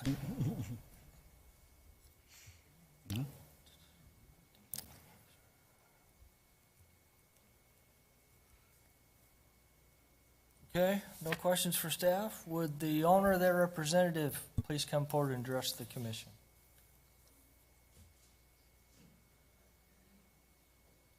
Good evening, Brian Morris, 937 West Sherry Drive, Gilbert, Arizona, 85233. Hi, I'm Rich Williams. My address is 19820 North 7th Avenue, Phoenix, Arizona. I'm the owner and Brian is our architect. I have nothing further to add myself. Good job, Mr. Leonard. Appreciate the effort you put in there. So open for questions. Just on the question on the transportation stuff, what kind of vehicles are we transporting? For box the trucks for the or- bill, yeah, 18-wheeler trucks, Okay. basically. Yep. Not tanker type things, just box type No, trucks? box trucks. Okay, all right. Yeah, no outdoor storage container. Right, okay. Okay. Anything else from you guys? Okay, couple of questions. Do you have an idea about the number of employees that you'll have?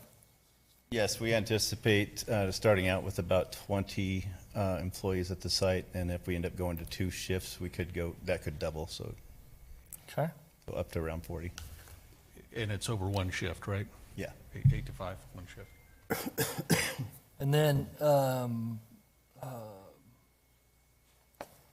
he mentioned about the plan we're approving has 2 buildings, but your initial, only building 1, is that? Yeah, Let me get that. let me clarify just a little bit on this image that you see here. That's actually the first phase building. So it is one building physically, but based on our occupancy types and what we're doing in there, we have to separate that building with a 4-hour rated firewall. Good. And that's why you see the AB in there, because by code definition, it is 2 buildings, independent structures. Looks like one building, but Sure. it's 2. So there is a phase 2, and that's the open space there to the north. Okay, any idea when you'd be adding that, what the employee count would be at that point? Just so we have some kind of, I know it's projections, but I just. Yeah, the employee count probably wouldn't double, but it would go up maybe 25% when we added that section, the next, up close to 50,000 square foot. And we don't really have a plan to do that as of yet. Okay. We just want the space to do it. Then, again, for my edification, I guess, this description was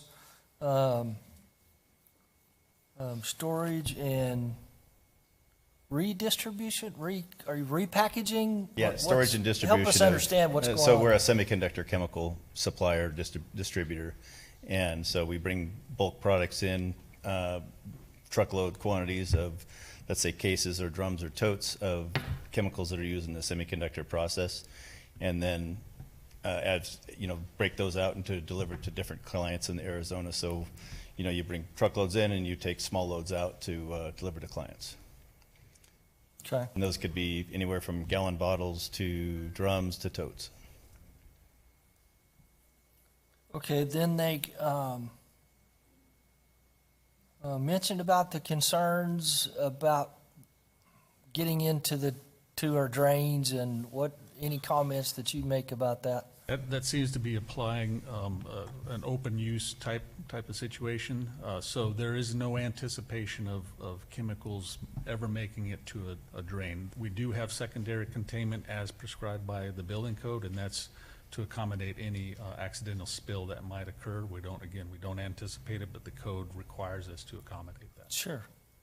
Yes, we would like you to be ready for that. Yes, absolutely. Lots of safety provisions designed in. Okay, and then did I read the traffic count right? We're talking about 70 trucks a day? Does that sound right? No, that'd be awesome, but I don't think so. I think it'll be more like around 20, and that would be like a huge day. Okay. All right, traffic impact statement estimated 36 weekday AM and 39 weekday PM. So we're planning on you doing a whole lot more, Well, that would be awesome. well, maybe. Okay, and they're being shipped out of the same, in an 18-wheeler. Yes. Yeah, some of it will go LTL over the country, but a lot of our materials are just sold right here in Arizona. So we have our own local trucks that do those, usually smaller, like 42-footers, but the trucks coming in are typically like going to be the 52, 53-foot Right. full-size trucks you see running around. Okay. I think I've grilled you a little bit there. I appreciate you answering all my questions. I'm trying to get comfortable with the idea of shipping in a bunch of chemicals and fluffing them around, then shipping them right back out. And in particular, you know, we've got challenges about where our semis are driving, and part of that is our fault. I mean, it's geography is a big piece of it, but it's concerning, I think, to us about the kind of truck traffic and where it's going, and then I start thinking about, okay, here's semi trucks full of chemicals, and you know, driving down Pinal, and you know, which is a huge thoroughfare for us, and so I'm just trying to get, you know, I generally want you to do what you need to do with your property, particularly when it you know, helps our economy, but this one's is concerning to me because of just. Yeah, I'd be happy to discuss our safety record or the qualifications that we have as a company, the audits that we go through, safety audits. You know, there's I don't know, there's probably 6 or 7 different companies that have to come out, or don't have to, but we have to hire to come out to make sure that we're doing everything right environmentally, transportation-wise, storage, everything. So Yeah, well, we've been in business for about 25 years now doing this. So. I have a quick question. yes. So is the trucking operation done by a third party, or is it done by you all? We own our own truck fleet, but the majority of the trucking will be probably outside trucks coming in. So Okay, LTLs and full truckloads coming in. And there's no, I'm assuming you don't have like a truck route that you have identified as far as how they'll reach the interstate? Actually, the city has asked us to direct traffic a certain way. I can't think of what it is Thornton, right now, but to please. Thornton, yes. Thank you. We To built 8. a nice road for you. Yeah. Please To 8. use it. To 8.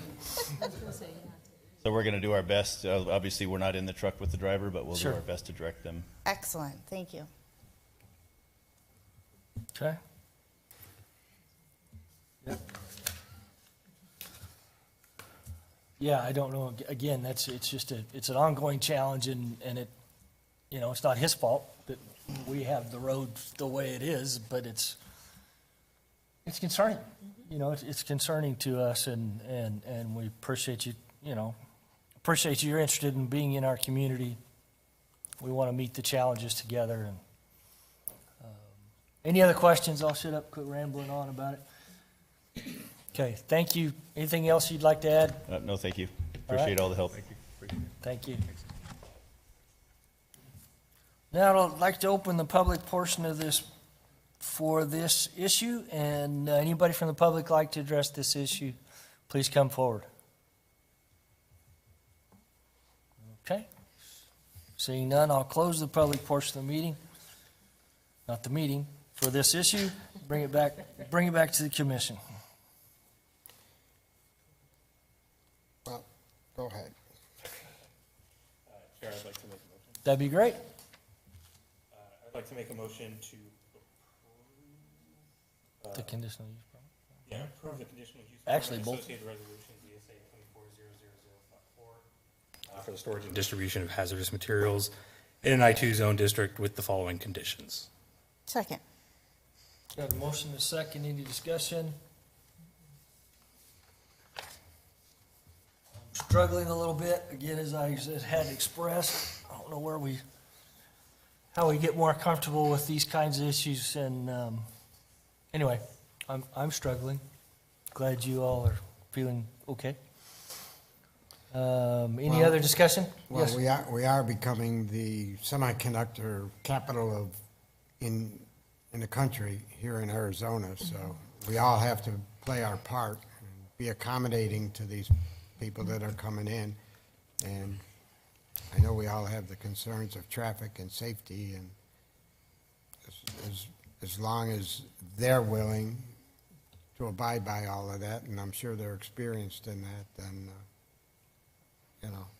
I'm good with it. Yeah, but well said. I think, I think we all love that kind of of an idea. Just, I know. all the chemicals are down here and the plants are up there, and, that's, Well, it's a challenge. We're playing our part. Our part. You're exactly right, Mr. Peters. Well said. Any other comments? Okay. Where am I at? Do I have a motion? Do I have a second? Okay, very good. So, please call the roll. Member Smith, Aye. Member Aldred, Aye. Member Vanderhayden, Yes. Member Hubbard, Yes. Member Peters, Aye.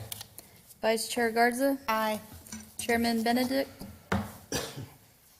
Well, we've approved it. I appreciate Mr. Peters' comments about it, and we'll vote aye. We have Thank you very another much. one. Yeah, we got another one. Not 5 of them, but just one more. Somebody want to do it? Somebody do it. He's rolling. Roll, buddy.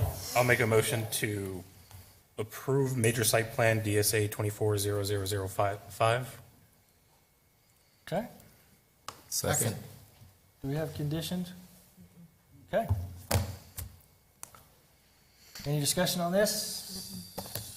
All right, please call the roll. Member Smith, Aye. Member Aldred, Aye. Member Vanderhayden, Yes. Member Hubbard, Yes. Member Peters, Aye. Vice Chair Garza, Aye. Chairman Benedict. Yes.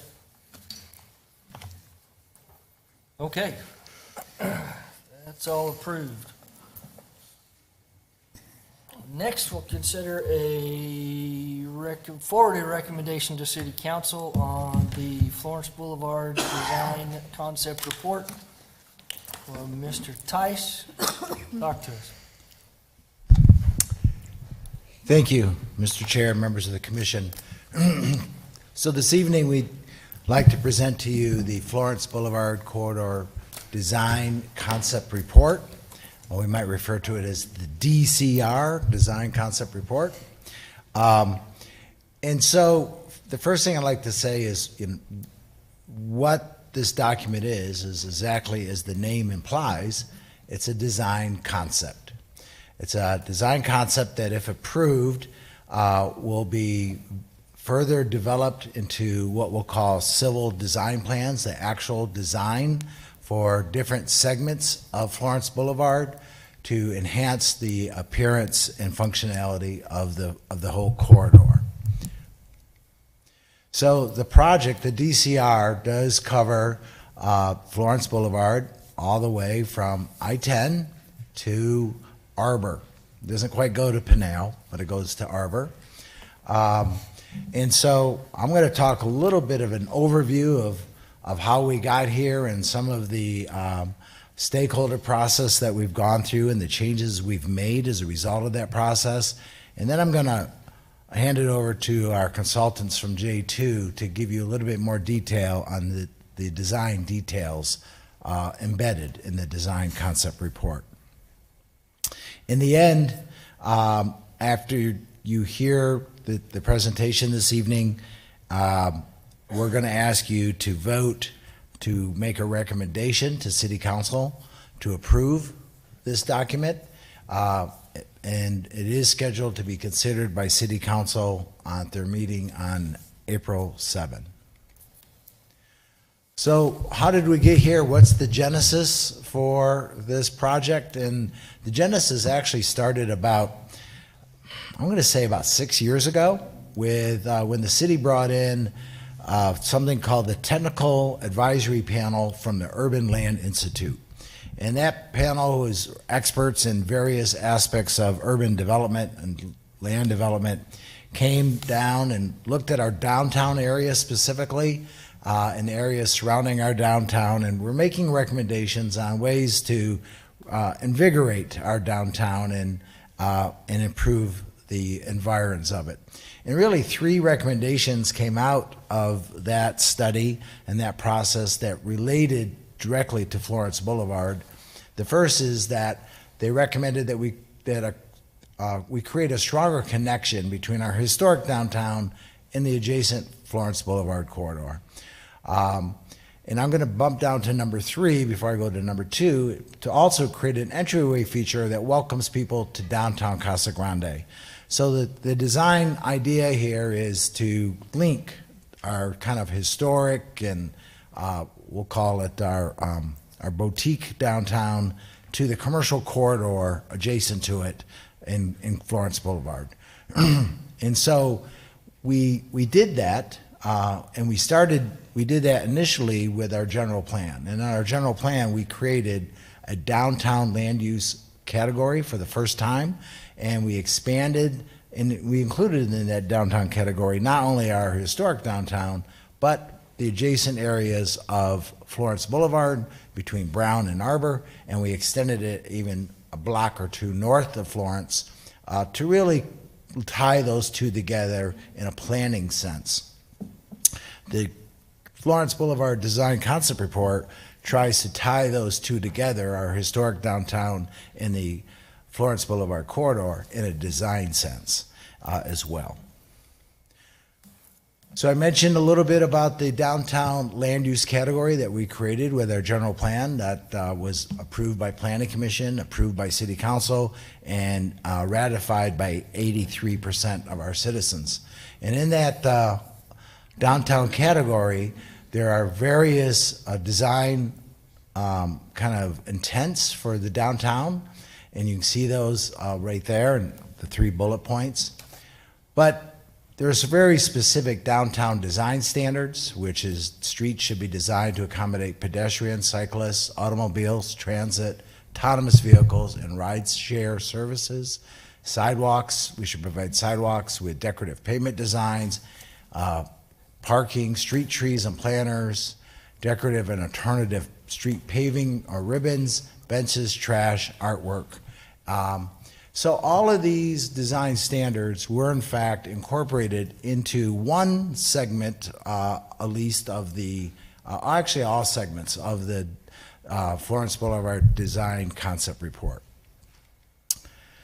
The general plan also had specific action steps that the city should take to implement the general plan. And I'll just talk about action step D4.3, which is develop specific downtown street design standards to encourage pedestrian-friendly and urban-scale streets. And action step D4.4, which is to develop decorative and alternative street paving designs and plans. Streets should utilize alternative materials. Safe crosswalks and pedestrian areas should be a point of emphasis.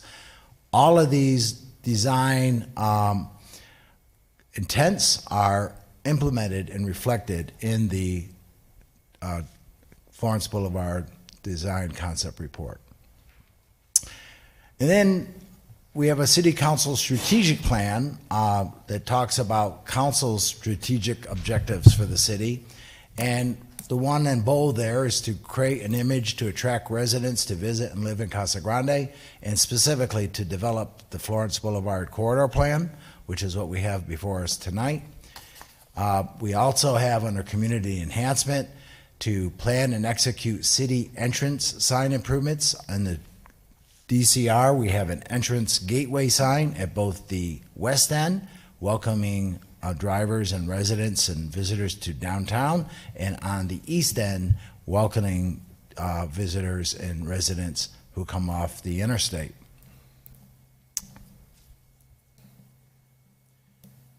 When we kicked off this project, our first outreach effort for citizen input and stakeholder process was to do a website survey asking generally citizens what kind of enhancements they'd like to see in the corridor.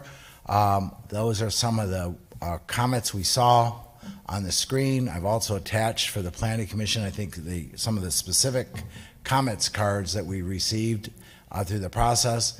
We created a steering committee with representatives of the Chamber of Commerce, Downtown Main Street, Florence Boulevard Business, and citizens at large. We met with the steering committee as kind of a focus group to help give us some initial guidance and input into the project as well. As the plan kind of was developed and we had some initial design concepts that we could share, we held a general public open house in December of '22. As part of that project, that process, we sent notification postcards to all the property owners and all the business owners at the time in the corridor. I think we sent 662 postcards. 65 people attended our open house, and people left comment cards, and 58% were positive, 23% were negative, and 19% neutral. Now again, this is the entire corridor from I-10 to Arbor. We did do a little additional focus group and open house for property owners and businesses in our downtown segment, which is about a half-mile long. It goes from Brown to Arbor. And 17 business and property owners attended one of those 3 sessions that we offered. Since we've scheduled this matter for Planning Commission consideration and for City Council consideration on Monday night at a study session, we have received some input from social media sites. We sent notice out on what we call our CG alert, notifying people of the hearing before Planning Commission this evening, giving them a link that takes them directly to the plan so they could review it. We've noticed some other input on various Facebook pages in the city Facebook. But I think overall, what we've seen is about 50 people commenting, and we've seen splits of about 60-40 on various aspects of the plan. So I think most of it's been focused on the downtown segment and whether or not the downtown segment, which is a half-mile of the 6-mile corridor, should be retain its current 5-lane configuration or be reconfigured to have 3 lanes. I think almost all of the commentary has been focused on that. So before we talk a little bit about the downtown segment and the lane configuration, I want to talk about multimodal a little bit. So accommodating multimodal transportation was one of the primary design intents of the design concept report. I don't know about you, but recently I've been seeing increased people using motorized wheelchairs, scooters, bicycles, and walking within the corridor. We wanted to make that kind of activity safer. I think some of that activity is occurring in a non-safe fashion. So we wanted to accommodate multimodal and make it safer. Other kinds of design intents we would have, is to widen sidewalks, provide bike lanes, provide additional landscaping to make a better walkable environment, and some artwork to make things interesting. So as we delved into the design, what we found is that on that freeway segment to the east from I-10 over to Hennis, we have plenty of right-of-way to accommodate traffic and to provide enhanced multimodal space, right? There's 140 foot of right-of-way, so there's plenty of room for us to achieve, as you might see on the screen here, a separated bike lane and wider sidewalks. Not a problem. J2 will go into that. They'll show you what the design is, but it fits. When we went into the Midtown, which goes from Hennis to Brown, the right-of-way varies a little bit. Some of it's 140, some of it's 110. But again, we can fit in multimodal, we can fit in bike lanes, we can fit in wider sidewalks, not to the extent that we can in the freeway one, but we can fit them in there. And so that worked well from a design standpoint. When we got to the older section of Florence, the downtown segment from Brown to Arbor, we found a different story. What we found is we had some real right-of-way constraints that was going to hinder our ability to provide these kinds of multimodal and other streetscape enhancements that we really wanted to within that segment. So what we found was we have buildings that encroach into our right-of-way. There's two buildings right across the road from us. That's the Little Sombreros building, where their whole patio is in our right-of-way, and the building next to it, which is the Inc. Addition building, their whole addition in the front is in our right-of-way. Now, I can't tell you how those things got built in our right-of-way. We can find no paperwork authorizing them. They happened before my time, but they're there, and they constrained our use of that right-of-way. We have parking in the right-of-way. We have lots of signs in our right-of-way. So throughout this whole downtown segment, our right-of-way has been constrained by encroachments, private development encroachments.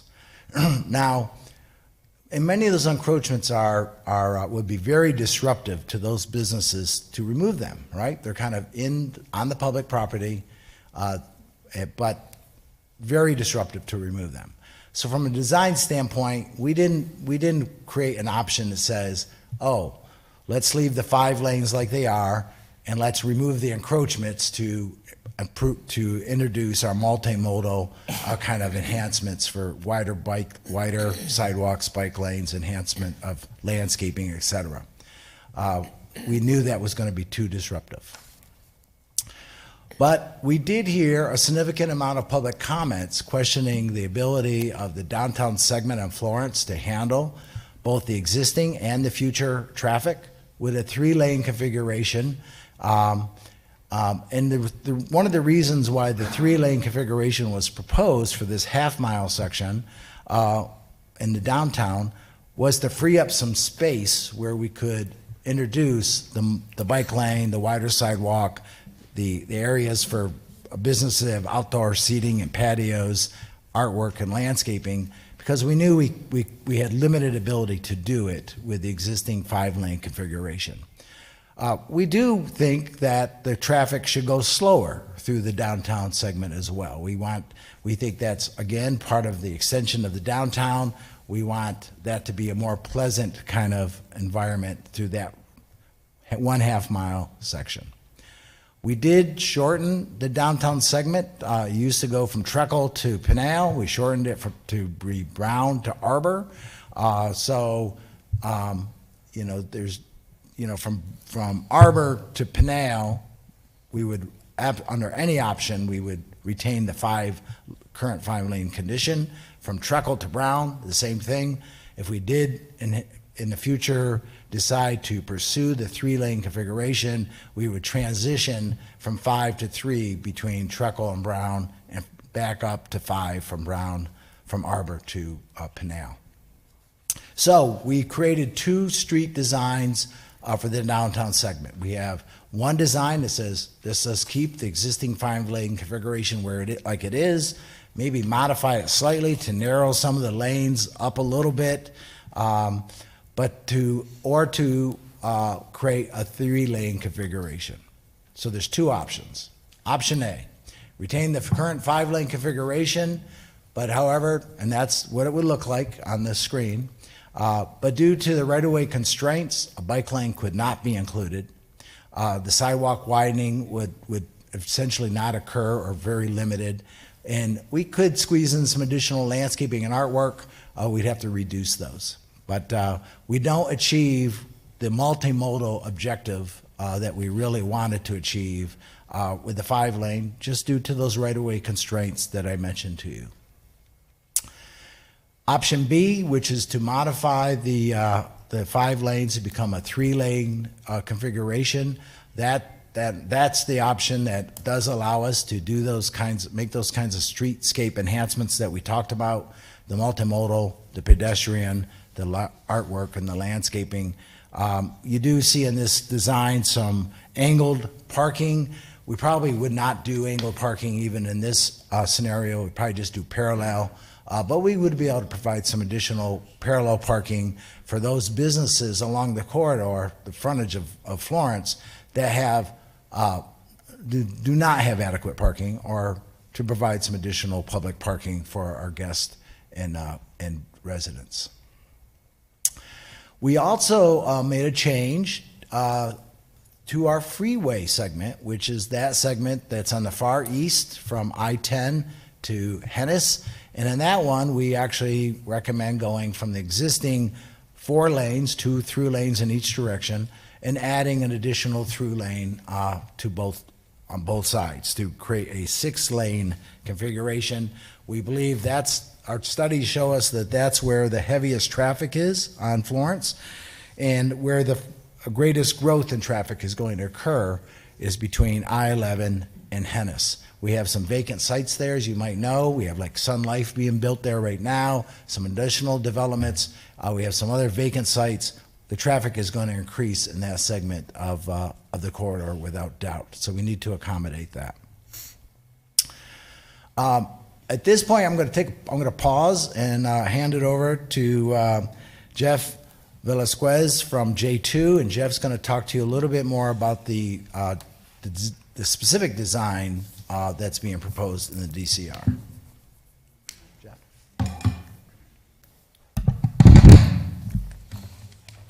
Thanks, Paul. Chairman Benedict and members of the commission, thank you for giving us this time. We know you got a packed agenda, and we're excited to give you an overview of the DCR. We'll be brief and respectful of your time. So the DCR intent, as Paul had kind of laid out here, was definitely fulfilling the council mandated 2030 general plan, a really kind of transformative corridor, right, from I-10 all the way to Pinnell. We're falling just short of that right there at Arbor, but we think that the DCR framework really sets that tone for a vision for economics, for moving vehicles, for pedestrians, link, mass transit, shade, water harvesting, LID implementation, stormwater management, and a lot of great things here for the city looking into the future. So we're looking 25 years out, 50 years out, being kind of visionary in terms of 100-year out, right? So we have, did this go backwards, Paul? Okay. How about that? Okay. So, we have 4-mile corridor there. We have about a mile on the east, which is freeway zone. We have about 2.5 miles in the middle, which is the midtown zone. There's about a half-a-mile area that's the downtown zone. So some of the things that you'll see in the DCR, design elements, one of them is lighting, energy-efficient LED lighting, making it a safer streetscape system all the way through the corridor. And there would be roadway lighting, pedestrian lighting, and the images on the top show what it could look like. None of that's been designed yet, of course. These are just Vision DCR. The lower photos show what it might look like in the corridor itself.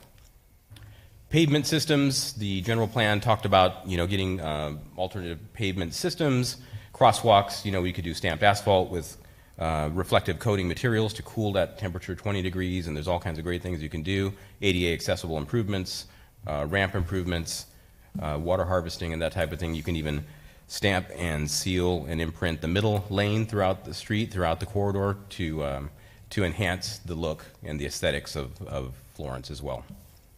Art systems really enliven communities, right? And they enliven not only downtowns, but even entire corridors such as Florence. So we think that the implementation of art is important. On the left, you see photos of artwork that's been done throughout the state.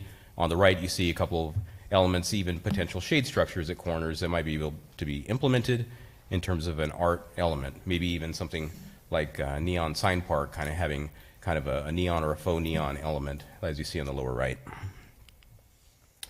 Signage, wayfinding, monumentation, Paul mentioned that. On the left, you see some different elements of signage and wayfinding and gateways. On the right, you see kind of a downtown zone that would be, or downtown monument that could go in at the 5 Points area to the west, coming into the Pinnell area. We also think that there should be a monument at the east, coming in off the freeway zone into that 6-lane corridor, and we'll go through that and show you that here in a second. Seating, shade, those are all elements that make a corridor and a downtown area great, and we think that those should be implemented. The top photos show some things that are typical of site amenities and kind of those types of implementations. The lower photos show how some of the areas could be enhanced. So, as we talked about, 3 segments, freeway, midtown, downtown, and it's about a 4-mile corridor, 1 mile, 2.5, and about a half mile in the downtown zone. To go into freeway, the staff is recommending that the project would start in the freeway zone.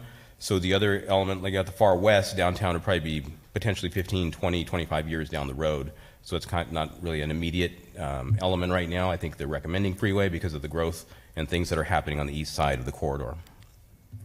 So freeway zone, Hennis to I-10.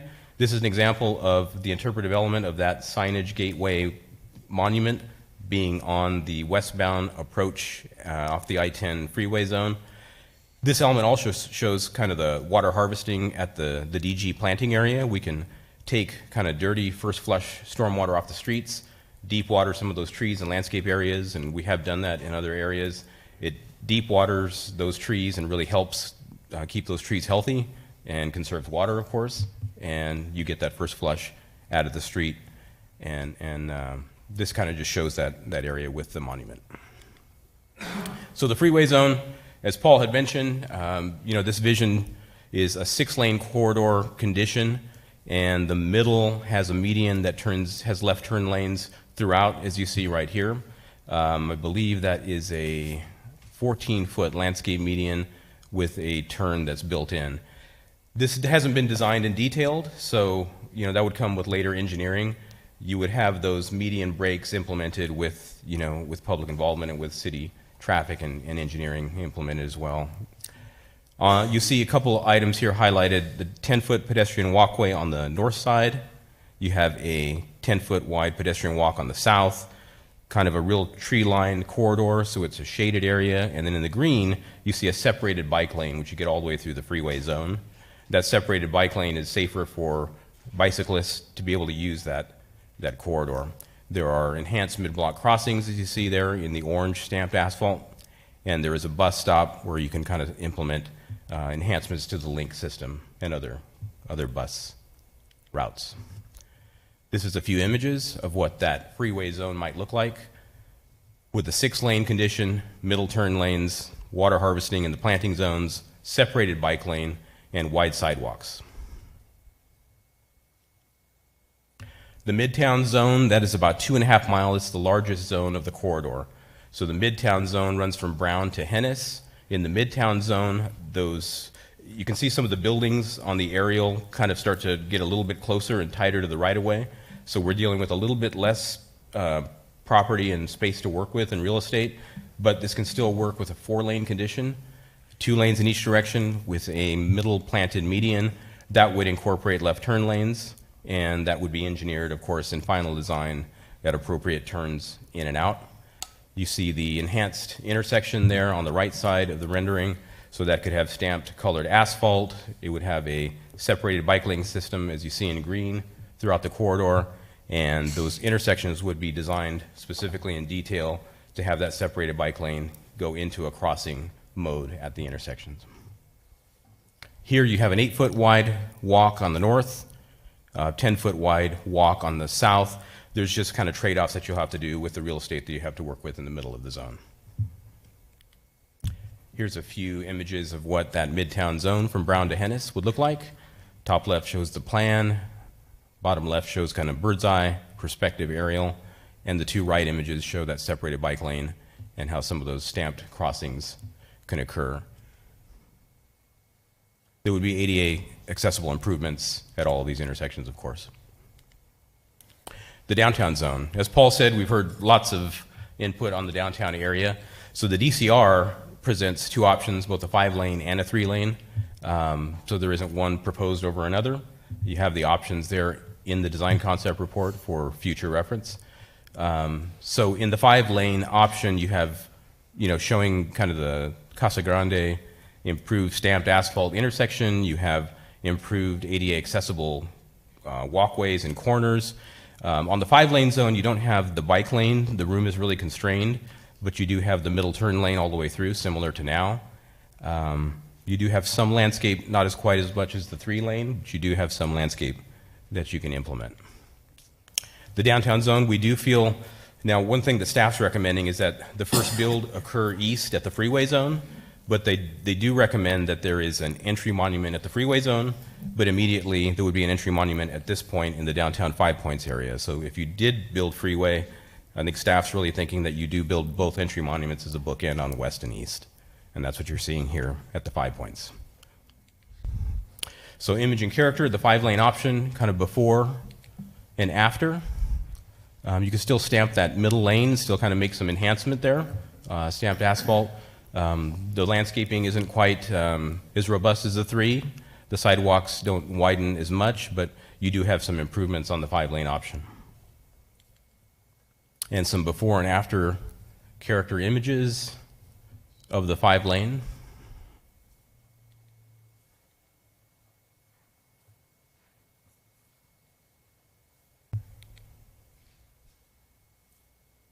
So you would have materials, material change occurring per the general plan recommendation with ADA improvements.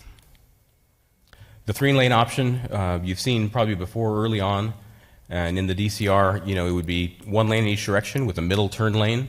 It would be intersection improvements. You would have the ADA accessible improvements. On the 3-lane option, you do get the separated bike lane that you do see in green, and we'll get into some of those elements here in a sec. With the road right sizing at a 3-lane, just some of the basics of enhanced safety, multimodal. You do get some expanded sidewalks. There's a local economy boost with wanting to be downtown and that kind of draw. Resilient infrastructure. You do have space for water harvesting and a robust street tree system. It's commonly understood that there's improved user experience and kind of destination environments with that. And of course, the imageability, going back to the 2030 general plan, is image and destination and ambiance, of course. And in data on the right sizing, collisions may be reduced. City staff did study quite a bit of road right sizing projects. Pedestrian activity can be increased, bicycle trips and those type of things in terms of multimodal transportation can be enhanced as well. In the DCR, you'll see this matrix breakdown between 3-lane and 5-lane. It kind of gives you some of the basics on it. Some of the important ones would be really kind of intersection nodes and crosswalks. On the 3-lane concept, the crosswalks are about 35 feet of crossing, which is less than, Chairman, between you and me. On the 5-lane concept, it's about 56, so it's about a 21-foot difference in terms of somebody in a wheelchair or a walker or with a stroller. There are some elements that are benefits on the crosswalk lengths. You do get the bike lanes. Of course, you get a street tree system that's pretty robust through the 3-lane zone. And some character images here of a before and after on that condition. And some before and after visuals using scaled kind of 3D modeling. And some enhancement that might be able to take place throughout different corridor areas. You can also build in improved queuing without things backing up into the street as well. So pretty transformative project, separated bike lanes and planted zones. So at the 5 points, we do think that that's an important add. Even if you do build the freeway zone first, having this in the downtown, some type of monument that kind of speaks to the city and announces it from both sides would be important. So next steps, Paul, did you want to talk about those?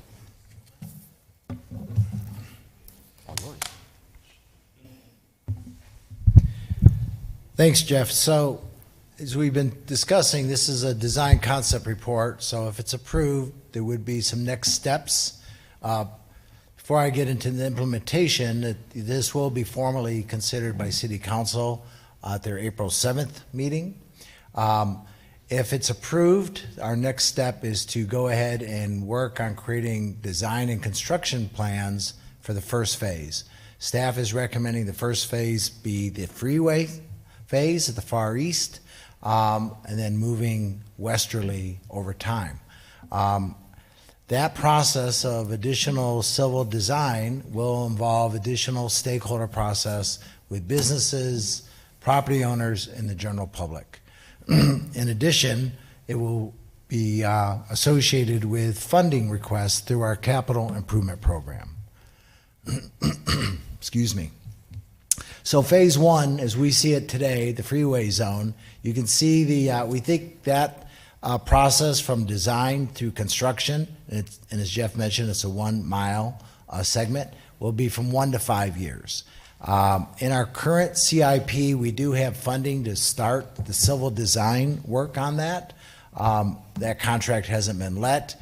We don't want to do anything until we know if the design concept report is approved, but if it is approved, we'll start that design process.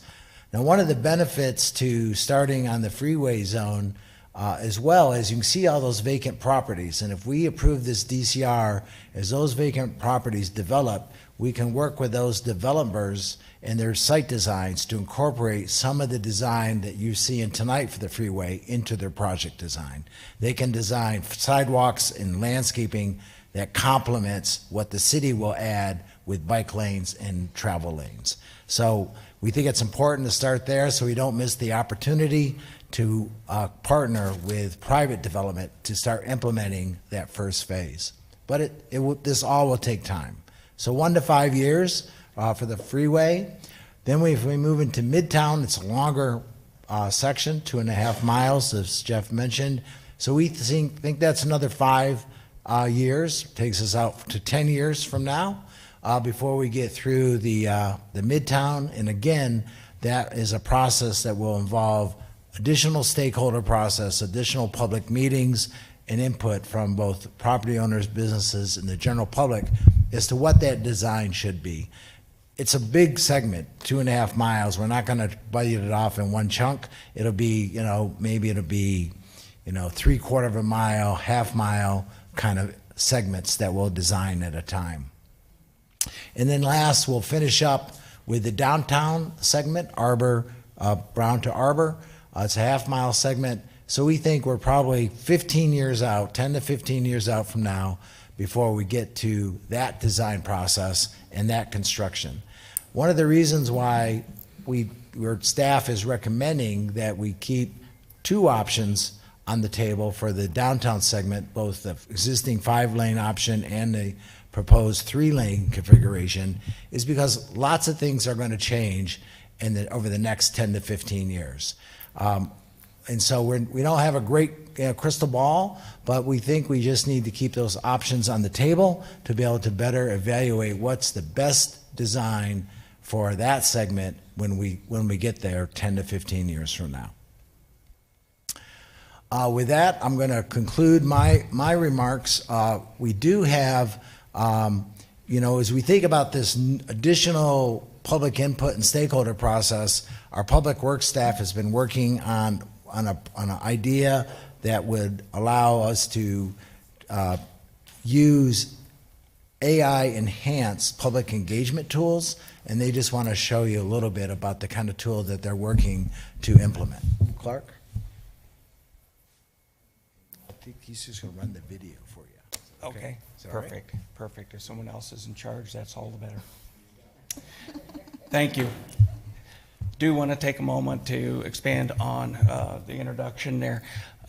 There's going to be a lot of exciting things that are coming up from the community in the next years, and enhanced public involvement, we believe, is going to be critical in terms of communicating what the intent is, schedules, timing, budgets, and getting the input on those designs. With that in mind, AI gives us an opportunity to go ahead and just as we think that personal public involvement is an enhanced level of communication, AI gives us that on an electronic platform. So with that, let's go ahead and run this, and then I'll take any questions after that with a few comments. The body to the right is home to various content depending on what's available for each particular project. The Florence Boulevard corridor has been a lifeline corridor and should be celebrated.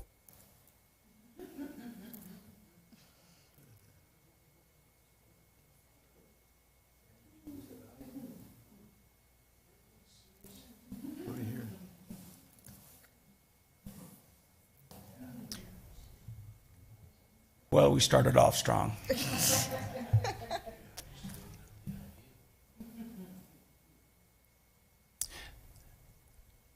If we have a problem, let's just go ahead and let it run out of respect for everyone's time, and I'll just kind of narrate the different components of it. So the intent here is, go ahead and run it. Perfect. Just let it keep running.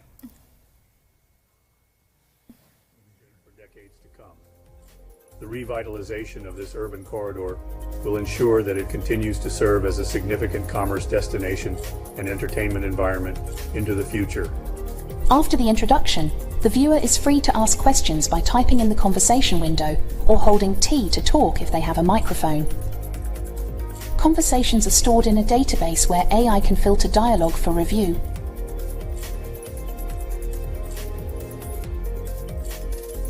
The recommendations outlined in the downloadable report to your right includes concepts for a revitalized urban corridor that will continue to serve as a thoroughfare to a downtown destination environment for the city and region. Building upon Casa Grande's history and arts community to establish a unique character for this urban renewal is a key aspect of this plan. The commemoration of Casa Grande for its past and present should be a significant theme in reimagining this landmark space. Revisiting the icon pop-up, the user can easily leave a comment or ask a question. And we think this part is a really important part of it, is being able to get comments as part of the presentation.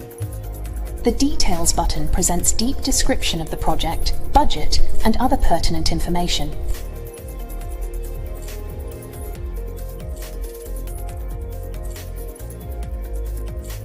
Think of the Details page as a website within the app. There can be multiple pages, video, audio, and images.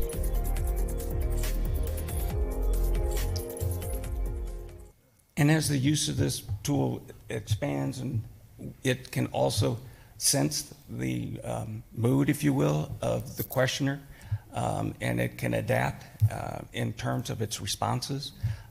So it is a living, growing, as our own experiences in life. This tool will also grow in its experiences and enhance the feedback that we feel that we will get with the use of this type of tool. Any questions that I can bring back to the team or suggestions for further development? That's good. Doesn't look like it. Thank you. Yep. So, All of our questions are for Paul. yeah, all for Paul. Yeah, poor Paul. So, commissioners, so we don't, they're the applicant, so do we have questions for Yes, staff we do. and the applicant? Celeste, You want me to spoke go up. Go for it, first? girl. Okay. So I love that you provided a little history of how we got here, right? And I guess I'm a little disappointed that the city's focused on the freeway section versus the downtown section. The intent of the 2018 workshop was surrounding the downtown. We need to revitalize downtown. However, we want to start where there's new development, undevelopment. So talk to me.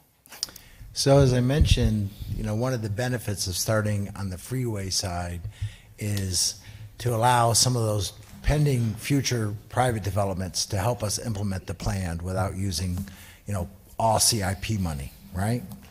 And that's a huge benefit in my opinion. You kind of get to, set the stage out there. The other reason is, this is a transformative project for the community, and change is hard. And so I think people need to see what it really can look like to understand, what benefit they think it's making to the community. So we think that's the opportunity to do that is best at the freeway segment.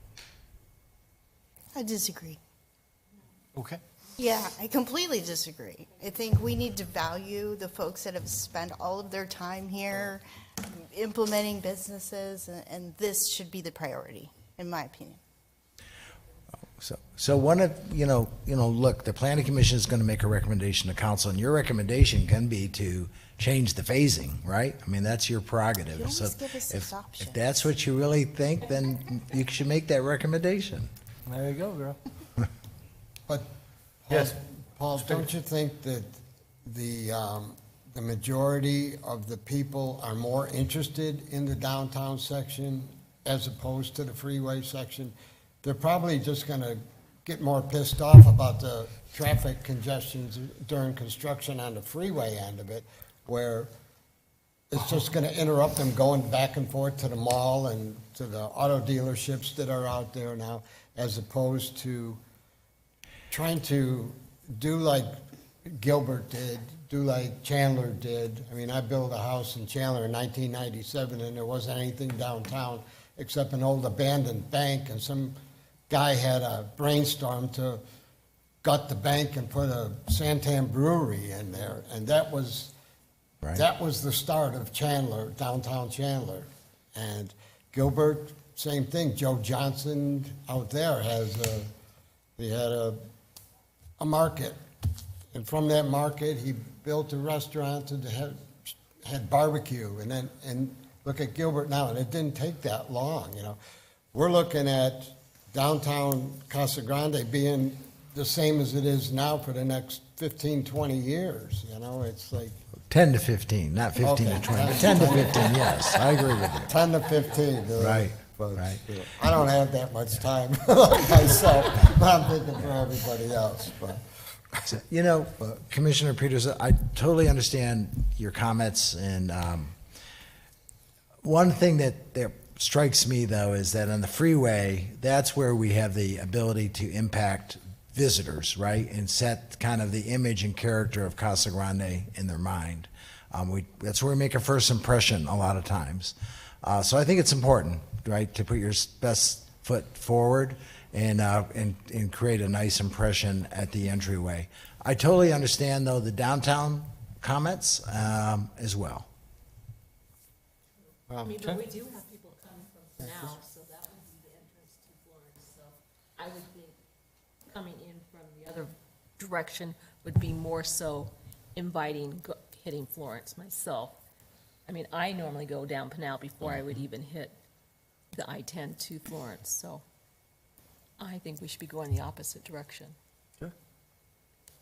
We are recommending as our first phase the downtown entryway sign. So that is in the first phase. We're going to try to bookend the entryway signs on both ends. So that would be phase one. To that point, I like what you're showing as far as really enhancing Florence. But when you're talking downtown, you should be looking at the entire area, about a 5, 6, 7 block area, not just Florence, as far as developing the area. And I know funding is an issue. I get that, and I know that's a problem.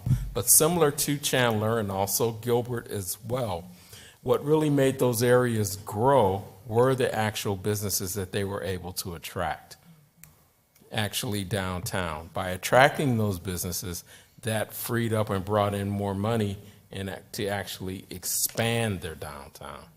So I'm in agreement that downtown should be the focus. Personally, and I'm biased, Garrett and I are going back and forth on that. I like the 5-lane. Having work every day in Tucson, I see the mistakes, and I know about the history of doing that with Campbell Avenue going into Grand, and then all of a sudden now it jumps to 2 lanes, and it's a traffic nightmare.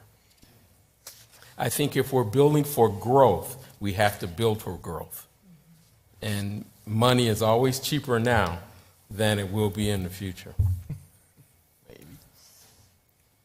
I guess since I was invoked, I'll speak a little bit. Yeah, I mean, I'm fully in support of, starting on the downtown side as well. I would understand all the reasons why we would start on the freeway side.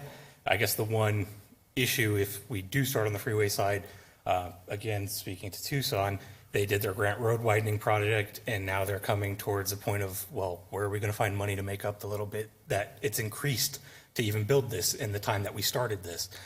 So that would be my concern, is if we start at the freeway side, how far do we get before we say, okay, well, this is now going to be so much more money than when we started 10 years ago to finish this out. Where are we going to find that money? So if we did start anywhere, I do think starting in the downtown section to at least get that portion of it built before we come to the realization that we won't have the money to finish out the project, that would be my preference as well. But again, I totally understand why we would start the freeway in. I can support it either way. That's not really my big issue. I think my big issue comes down to what exactly we want our downtown to be and creating a place, and that's what I see with a three-lane concept, is creating a place that allows us to extend our downtown to on the north side of Florence Boulevard, where it's kind of disconnected right now from the rest of the downtown. We have new business owners coming in on the north side of Florence Boulevard. If you think Casa Collective, those are all businesses that are happening near Florence Boulevard, but they're not necessarily in the downtown area. And so this three-lane concept kind of helps bridge that gap from the south side in our actual downtown to that north side, where it has been transitioning into more of those other downtown uses that are kind of reclaiming some of the older homes and things like that for offices or whatever they may be, which is a typical thing you see in downtowns. And the other thing with the three-lane concept, Brett, you mentioned earlier in the meeting about how you're struggling with whether we allow for hazardous materials and chemicals and things like that. And then with Peter's comment as to, we're playing our part currently is heavily on the industrial side. Well, how do we kind of increase our economic base? How do we get more people who want to live here but may have a high-paying job that is in a high-tech industry? And maybe we don't have any tech parks here right now. A lot of the tech parks are located around our universities, like U of A Tech Park down near Vail. And then I forget the ASU one that just got a big thing from the governor. But, those areas, how do we try to create some of those areas within our town so that we have a greater range of economic, a greater range of salaries and jobs that we can offer to people, a greater economic base. And so with a three-lane concept, you start to entice those types of businesses that are high-paying jobs, that are looking for communities that are investing in their infrastructure for their residents, so that when they locate there, their employees are able to take part in that community and are able to take part in all of the good things that are going on through placemaking, through that investment in infrastructure, through creating walkable spaces that are enjoyable to be in. And so that's how I see us going to that next step of trying to entice other businesses to locate in Casa Grande, not just those industrial sectors. So more of the office, more of the high-tech paying jobs, as far as, lawyers. How many lawyers do you see Zane's Law on like the billboards and everything, but they're all located either in Phoenix or Tucson?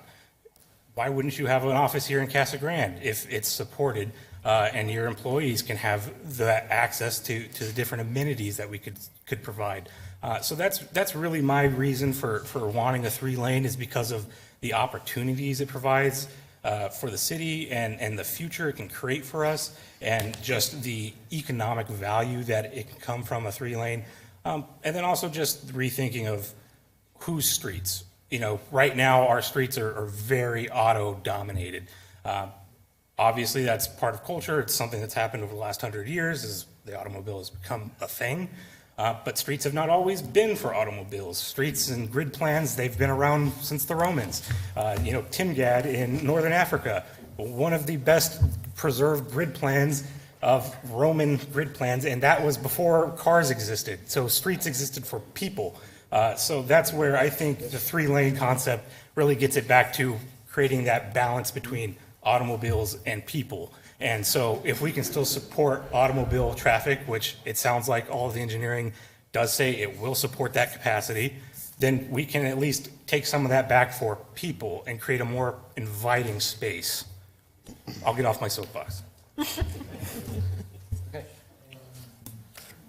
Okay, who else?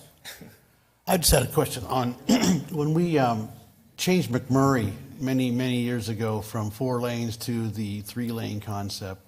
Was that done for the bike path? Is that why we did that all the way from Pinal to Hennis? I don't know It's the been a answer long to time, that. I know that. Right. Clark, do you know any idea about that? McMurray is now a collector. Right. And so we have 2 cross sections for collectors. One is a through lane in each direction with a middle turn lane, and the other's 2 through lanes with no turn lane, right? Correct. Both in our cross-section today have a bike path, but we might have had to convert it to get the bike path. I was just That's wondering. logical. It was a long time ago, so. Okay. But Yeah, it the was- it three, was the a three common- lane looks real nice when, on McMurray, because there's not a lot of folks driving on McMurray. But I'm not sure how the 3 lane, I'm not sure how the 3 lane would work on the Florence stretch. Yeah, you got, The conversion was also partially for safety. 4-lane concept, you had to take a left turn out of the left lane. Correct. And block traffic, so you've got traffic moving back and forth between lanes, so partially Okay. safety. thank you, thank you. Anything else? Okay, I've got a couple questions. Okay, talking about the bike lanes, this plan on both, have bike lanes on both sides of the road, is that, Or you know, downtown? I can, well, the whole strip The has, green. that green strip is bike lanes on both sides, is that, I mean, It does hit bike lanes on both sides in the freeway and Midtown section, yes. okay, help me understand why that's important. Are you a One bicyclist? side, Are one you- do side you- seems to me Do like, you ride bicycles? Are you a bicyclist? I'm Long time ago. I'm a bicyclist. I ride a lot, and I ride a lot in the road. But you're supposed to ride with traffic, right? I mean, you're supposed to ride the same direction as traffic. okay, so how you that's ride the a bike. reason for, Yeah. okay, thank you. Yeah, Appreciate exactly. helping me It's understand. the safe way to ride a bicycle, yes. Okay, great. Any idea? Jeff's telling me we could put them together on one side if we wanted to with this. Well, but it'd be the same space. Yeah. Then that's, okay, whichever is fine.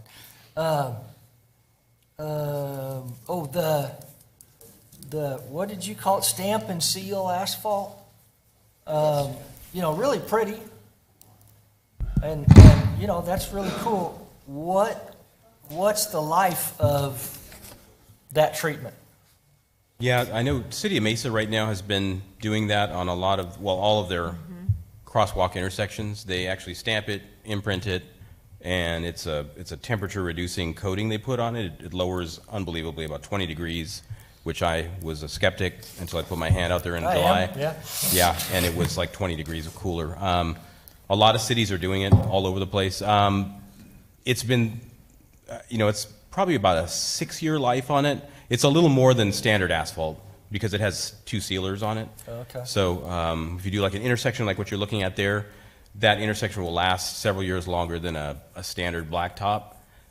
Some cities around the country are actually doing their local streets in a blacktop with a coating on it now, amazingly, to try to Okay, reflect so heat. it's similar to the asphalt, when we got to redo the asphalt, which, Yeah, it lasts slightly longer It'll than last- standard. okay, great. Yes, sir.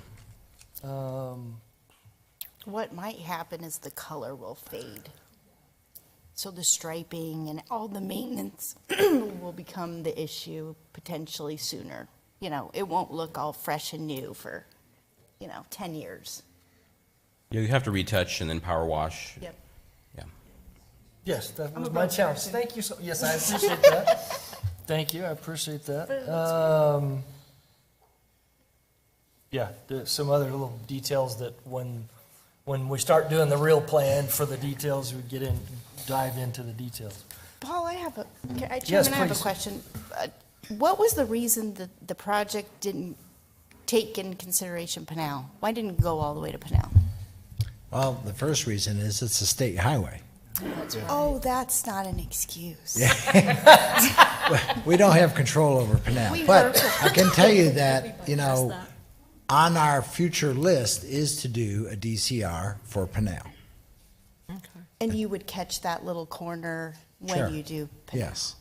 Yes. There is an interest in city council to enhance Pinal as well, eventually. Yeah, sure. Okay, yes. I know a lot of the conversation on social media has to do with the 3 and the 5 lanes. Has any traffic simulation, traffic modeling provided to the public so they can understand the impact or the not impact? Because it's very helpful to hear that or see that versus just saying we're going to narrow it down. Right. So we did hire a traffic engineering firm, Green Lake Traffic Engineering, I believe, to model it, right?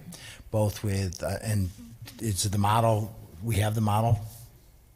We have the model that we could show you tonight if you wanted to. We didn't take your time to do that, but we have modeled it, and we have shown it to City Council at a work session that shows that it does work with both today's traffic levels and the traffic levels into the foreseeable future. Oh, excellent. So we have modeled it. Okay. I want to see it. Oh, I don't. I know. I'm up all night, so it doesn't matter to me. I'm just trying to help, just those things, if they were put on a website somewhere, that way you Sure, can we always direct can, folks. we can definitely do that, absolutely. I can say that most people are kind of skeptical when they see those. They think we're just making that Sure. stuff up. And again, what we're being asked to make a recommendation on has the options. Two options. So we're not deciding, No. you know, we're not recommending, I should say Right. deciding. We're certainly not deciding. Right. But we're not recommending, well, what's before us is not, you know, we can say that in our recommendation if that's what we want to say. Oh, no. But what's before us to be presented has both of them as an option that will, you know, that decision will be made at the point when we get into to the specifics. As he pointed out, this is a report, it's a general plan, I guess. A design concept report. Concept. Design Yeah. concept, And- that's what it is. Right. Yes. As the director said, we can reverse Oh, boy. the starting points to, at this Yes. session too. We can recommend that too. Recommend, it's strictly a So- recommendation, okay. If we have any more, No. or is anybody burning, you burning over there, Mr. Vanderheyden? Nope? Nope. Are Okay. you done with me? You done If with it's me? okay, I would like to get to the public portion. These folks have been very patient, waiting for all this time, and I'm sure that's a lot of them are here. I'd like to open the public portion of the meeting to have your comments. As you come forward, please give us your name and address, and please try to keep your comments down to the 3 minutes. And please try to reduce the amount of repeating of what somebody else has already said. We sure want to hear from you. Yes, sir. My name is Connolly Clampett. I'm the author of the latest thing on CG Chat that might have brought some of these people here. My address is 594 West Racine Loop, Casa Grande, SK Ranch. If any of you read the conversation that I've had on CG Chat, I am against going from 5 to 3 lanes. That being said, somebody said that there was an 83% approval rate of doing these things. If the question had been, would we like to see Florence Boulevard look nicer, I would be part of the 83%. But what was displayed here 2 years ago with all the easels of you know, what the changes are going to be, that turned me against it, especially that part of the road. I think there should not be any parking on Florence Boulevard from one end to the other. We have enough parking lots for the businesses, with the few exceptions of the ones that are down on the part that they want to narrow down, but no parking on Florence at all. Trees, I have a company in California that they had trees out in front of our strip mall. Several of my fellow tenants, we on an evening went down and cut those trees down because we could not be seen from the street. Putting in short, flowery bushes, I think, is a fine idea to beautify it. But to put in the bike lanes, how many bikes have you seen? How many people in this auditorium ride a bike? Show of hands. There you go. Okay. I don't think spending the thousands, if not tens of thousands or hundreds of thousands of dollars to put bike lanes in is worth it. Also, as far as walking, this is a very hot community. I drive to the stores I want to go to, or if I don't know where they are, I can see them and say, oh, there's a new Five Below, right next to the office supply. That's great.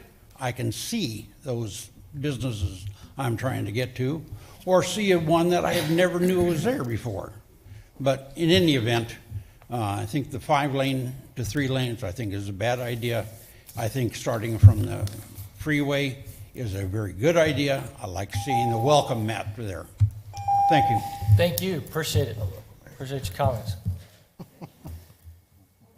Anybody else? Yep. Sat in front for a purpose.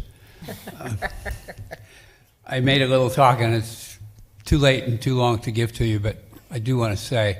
Can we get your name and address, please, for I'm the record? sorry. Mike Henderson, 1343 East Kingman Place in Casa Grande. I'll give it to you. I think it's a great idea. I don't care where we start. I will say, when we first started looking at this several years ago, I started driving that downtown portion of Florence every chance I got just to see. And I have never, ever run into a traffic jam on that half-mile section. It just hasn't happened. So I think there's something to be thought of there. Other than that, it seems to me like we're a city in the process of growing up, and I want to save what we have that we came for and grow up gracefully. So I think this can be a great part of it. Thank you. Good. Thank you. Somebody else?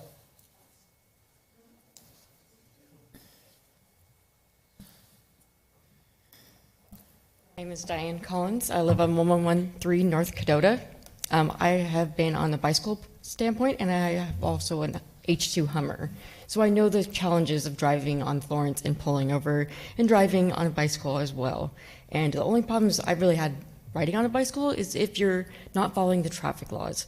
So when you come up to the intersections, the lights, the crosswalks, things like that, you have to use common sense and slow down beforehand. I mean, it works. It's fine. I've drove it plenty of times, and I've been in the Hummer. I've had more issues in my Hummer than I did on the bicycle. And to shorten it down to 3 lanes, does that mean that no longer we're going to have the parade there anymore? Because that was the one thing that made me feel like home here, is when they had the parades go down Florence, and all the lights lit up down the street, and you could see all the symbols all the way down Florence. That really made me feel like home. So if there's an island in the middle, or whatever you guys put, or a bike lane, so that kind of rolls out the parade, right? Wouldn't that? The Christmas parade, you know what I'm talking about? Mm-hmm. Yeah. I don't know, I just find it extremely frustrating that they want to change it down, and I don't know where they're getting the traffic statistics from. I pull out with my kids in the morning, like any normal time, and it's busy. It's pretty dang busy pulling out in Florence now at like school times, and it's just a crazy thing to think that they're going to change all that. And they're right, downtown needs to be changed first because it's so tight-knit there. It's ridiculous. And if you put bushes, nobody's going to be able to see pedestrians over there, especially a little kid with a bush. Like, if somebody walking, you're not going to be able to see them. The only time, actually, in a bike that has problems with people being able to see pedestrians is right in front of this building. Like, you cross the road and go on the park side if you're going to be on a bicycle because it's so narrow. But to change all this for bicycle lane is just crazy. They should be upgrading for accommodating people coming in, or like fixing potholes, or the traffic lanes, or the crosswalks, for instance, the ones that light up like on front of Safeway, that's nice. But it only goes in one direction really to light up. This crosswalk right here, people always wait there, and cars stop for them before they actually go. So having like buttons that say crosswalk would be way better than doing a colored crosswalk on the ground. I don't know, that's my opinion. Thank you. Thank you. Appreciate it.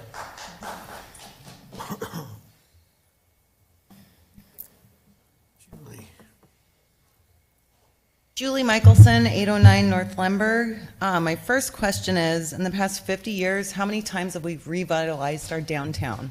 And since when did we name Florence Boulevard downtown? That's not downtown. Florence Street and Sackatoon are downtown. I've lived at 809 North Lemberg, or it's been in my family for over 50 years. I've watched the town grow. I've watched the traffic in our neighborhood. I'm now hearing about traffic issues in our friends' neighborhoods, the areas that you want to reduce the lanes from 5 to 3. It's very frustrating to watch our town do things that aren't good for our town, and that's not one. Beautify it, add trees, do whatever you want, stamp the concrete, but don't reduce the lanes, because it's going to affect Arbor, it's going to affect Brown, it already affects Cadota and Lemberg. Like, it doesn't make sense. Please make a good decision for our community. Thank you.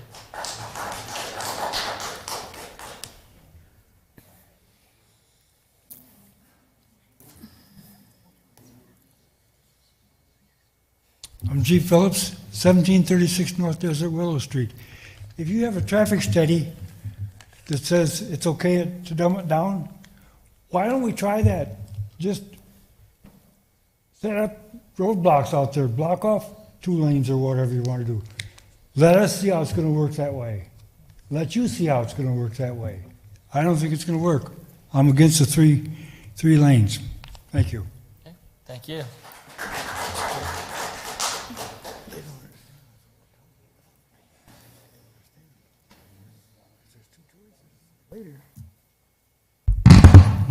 Mark Benedetto, 815 West Saguaro Street.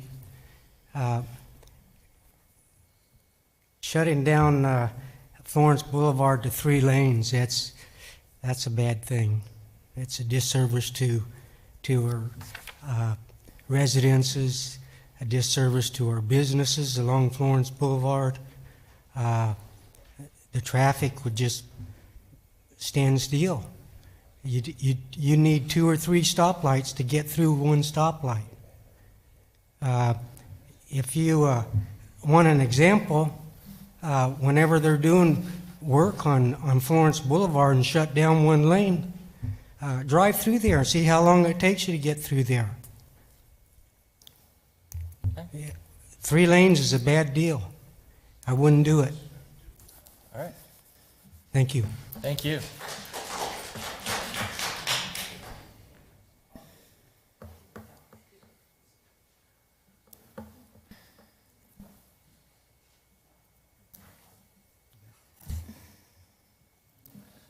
Getting past my bedtime. I'm Dallas Giddens, 1204 East Lowell Drive. I own a business here in town on Florence Boulevard. I've watched it grow. Love my community, don't get me wrong. Don't love downtown. Never have. Been there maybe in my lifetime. I've been here since 1989. I've never seen really what I would call an improvement in downtown.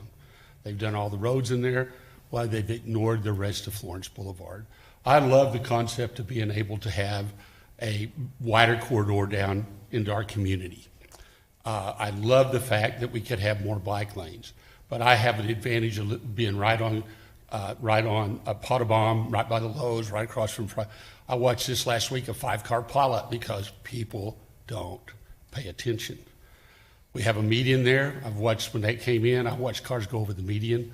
I watched emergency traffic get backed up and have to go down the wrong lane to get to the hospital, because we have medians. I've watched medians in Chandler, Gilbert, and I'll go in and come down because of those problems. I honestly think that the concept of widening is going to take, in front of my store, they're talking about taking a pretty major chunk in front of my store and across the street for a bus stop from the last time we looked at it. I've already got a drainage ditch in front of mine that the city required me to have. So I'm going to lose even more property, and it's already contained. Fortunately, I bought property behind me so I can expand. But the downtown, I've driven there a lot of times. It's going to be congested no matter how we want to do it. Y'all are going to decide what we're going to do. I like the idea of having some turn lanes and some bike lanes.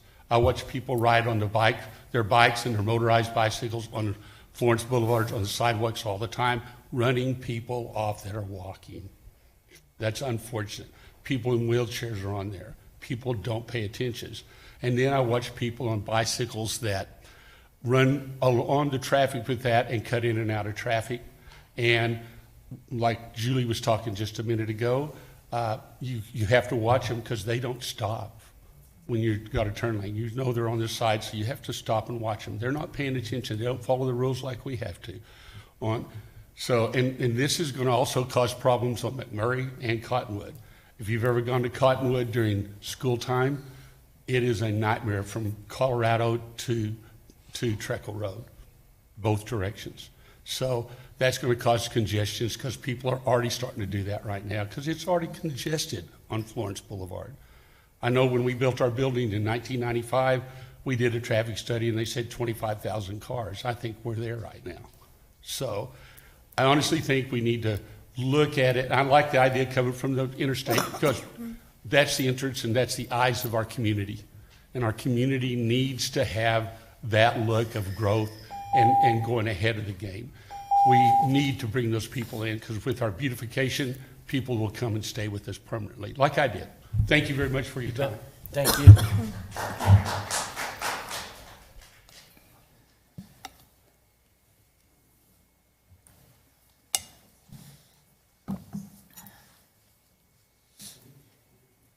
Short one, sorry.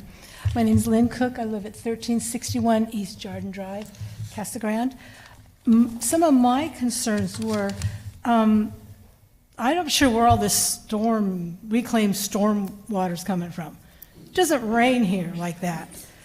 Number two, you go from 4 lanes to 2, it's a bottleneck no matter what. Okay? And if you take it 2 lanes, with all our regrowth going in, we're going to have more traffic. So there may be a chance that later on you're going to have to widen that road again. Keeping it at 5 lane, whatever that plan is, makes a lot more sense. And the other things, all those businesses that are in that small half-mile area, who's going to pay for their redo of their frontage? Is that going to be them, or is the city or the planner or whoever? Is that who's going to pay for that? So that's another expense for those people. And your pictures are pretty. I don't see that many bikes driving around. I don't know why you need an 8 or 10-foot sidewalk. Anyway, those businesses on that small area, they all have their own parking areas. I don't think you need street parking. And if somebody's going to park and you have 1 lane and someone's parallel parking, now I don't parallel park, I'm really crappy at it. But I can just imagine people in, out, and holding up traffic that's going while they're trying to parallel park. Thank you. Thank you.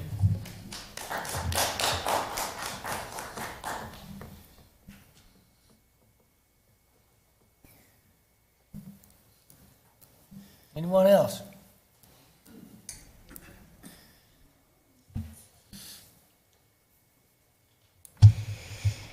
Good evening, Chairman Benedict, Commission members, city staff, and fellow citizens.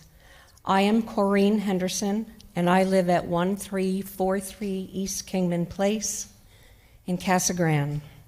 Thank you for giving me time tonight to speak about the Florence Boulevard project. While contemplating the corridor that's anchored by Florence, remember the image goal that the strategic plan warrants.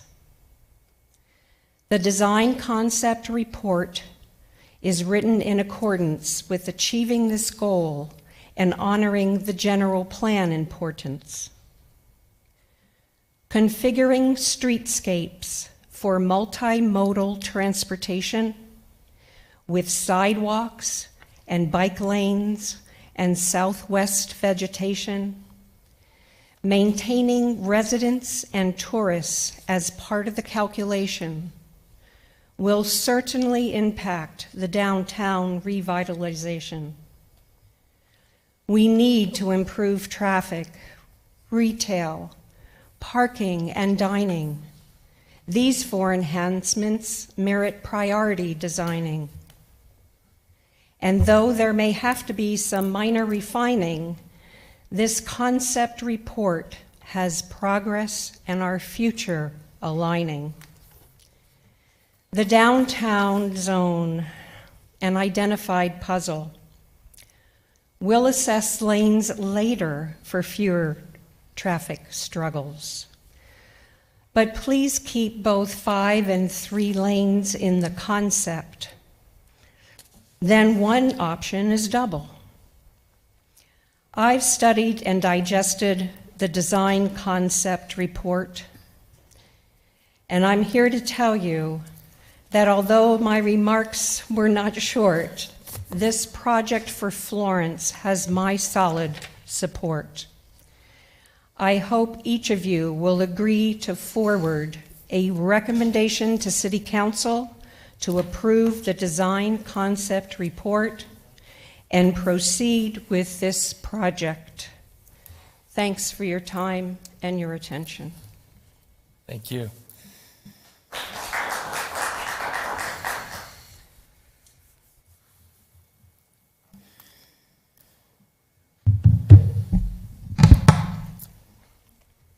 I'm Lou Berber, 1641 North Cadota Avenue here in Casa Grande. First, I'd like to just bring up a few points. On Paul's presentation that he did, he pointed out some things that I thought were rather biased, such as pointing to a Facebook group called Casa Grande Info and Perspectives, which is highly supportive of the 3-lane rendition, I suppose. While we have many other groups, including CG Chat, that has over 55,000 members, none of them were mentioned, none of their percentages or numbers. So I found that presentation somewhat biased. One thing is, I saw renditions of the 3-lane presentation that took land from businesses on the southern side of Florence Boulevard, but I see nothing on the north side. So how much of the city hall is going to be taken up by that? I didn't see any of that. What I did notice is that all of that block where the Summers have their businesses and many other businesses, there goes all their parking, all of it.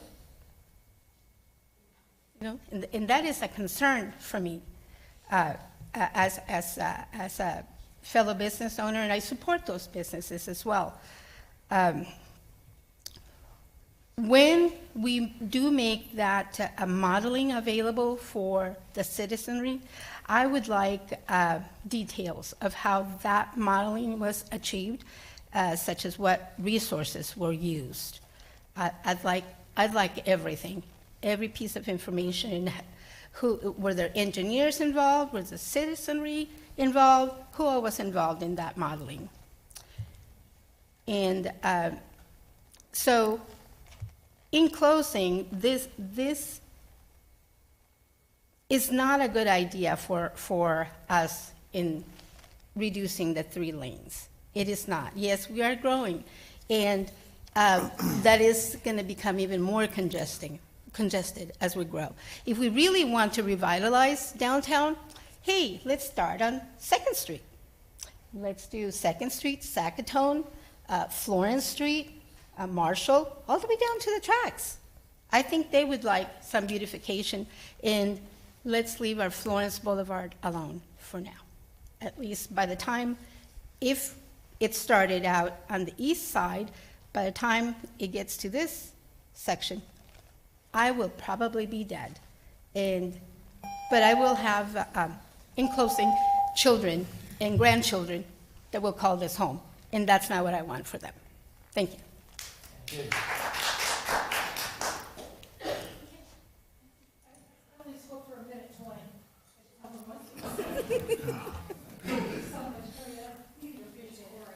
Anyway, the other thing I was going to say was, now she made me forget what I was. I would rather see them do off of Pinal or wherever, some kind of a, I don't know how to do it because I'm not an engineer, but go down to Florence Street and make that like your destination, not Florence Boulevard, but Florence Street. It's a much nicer place. I'd walk up and down it, make it so, I don't know, just more appetizing or appealing to people in that area. Thank you.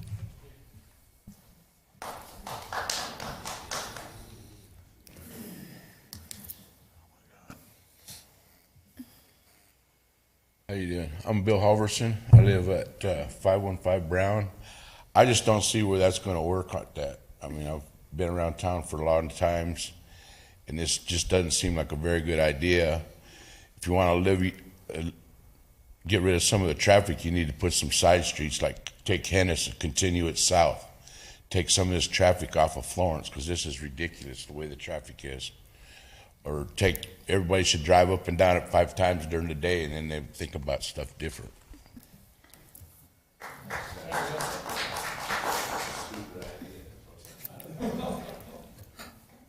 It's getting late. Okay.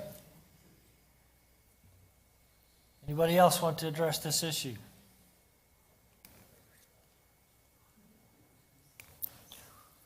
All right. Seeing none, I'll close the public portion of the meeting and bring it back to the commission.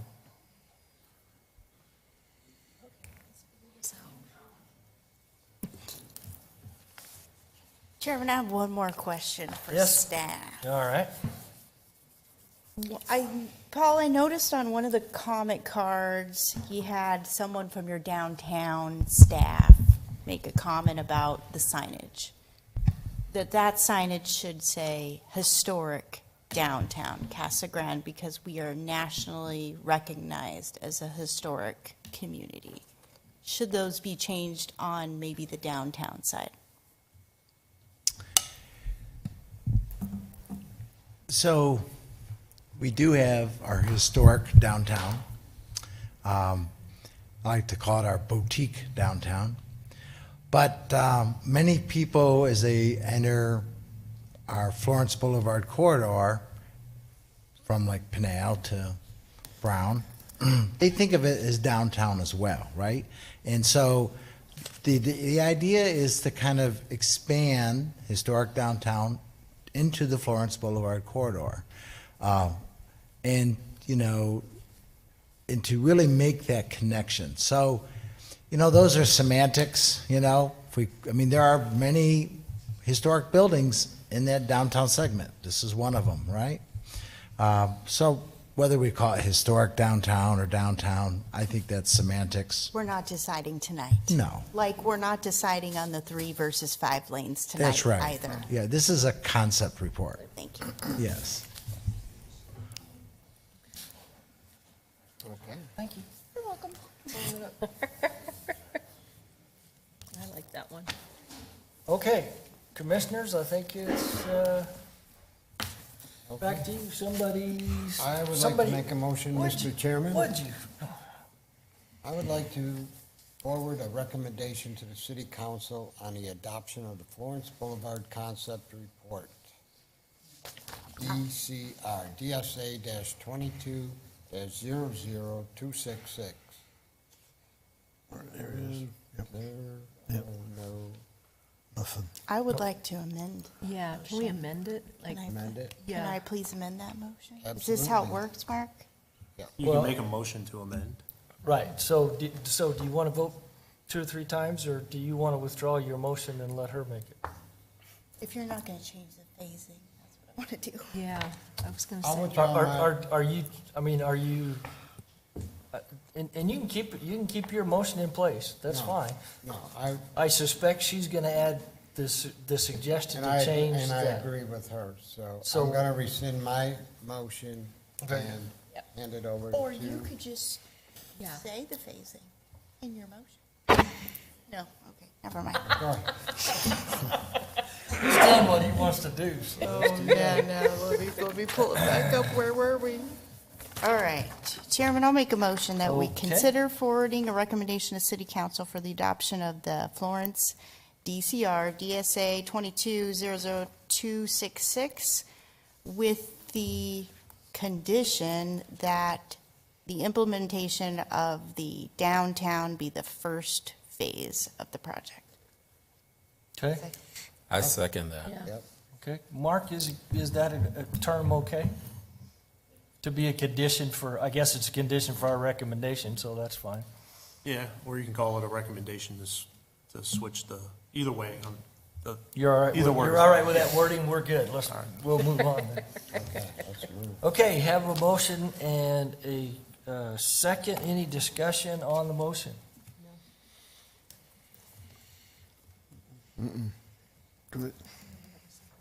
Not sure I agree. We beat this to death already. We have beat this to death. Chairman Particularly Benedict. for a preliminary report, that's pretty. Chairman pretty Benedict, rough. Yes, sir. I would probably just recommend, instead of saying condition, say a recommendation to make the downtown first. Okay. So approve it with a recommendation. All right. We You do, okay with yeah, changing that? absolutely, Change that? yes. Are you okay, second? Yes. For the second list, very good. Okay, so we've replaced replaced condition with recommendation. Okay? Is that clear? Clear as mud? Clear. Clear. Particularly for middle of the night? All right, we good? Let's vote. Okay, Let's please vote. call the roll. Member Smith? Aye. Member Alderette? Aye. Member Vanderhayden? Yes. Member Hubbard? Yes. Member Peters? Aye. Vice Chair Garza? Aye. Chairman Benedict? Yes. Good job. Okay. Really? Paul, is this you?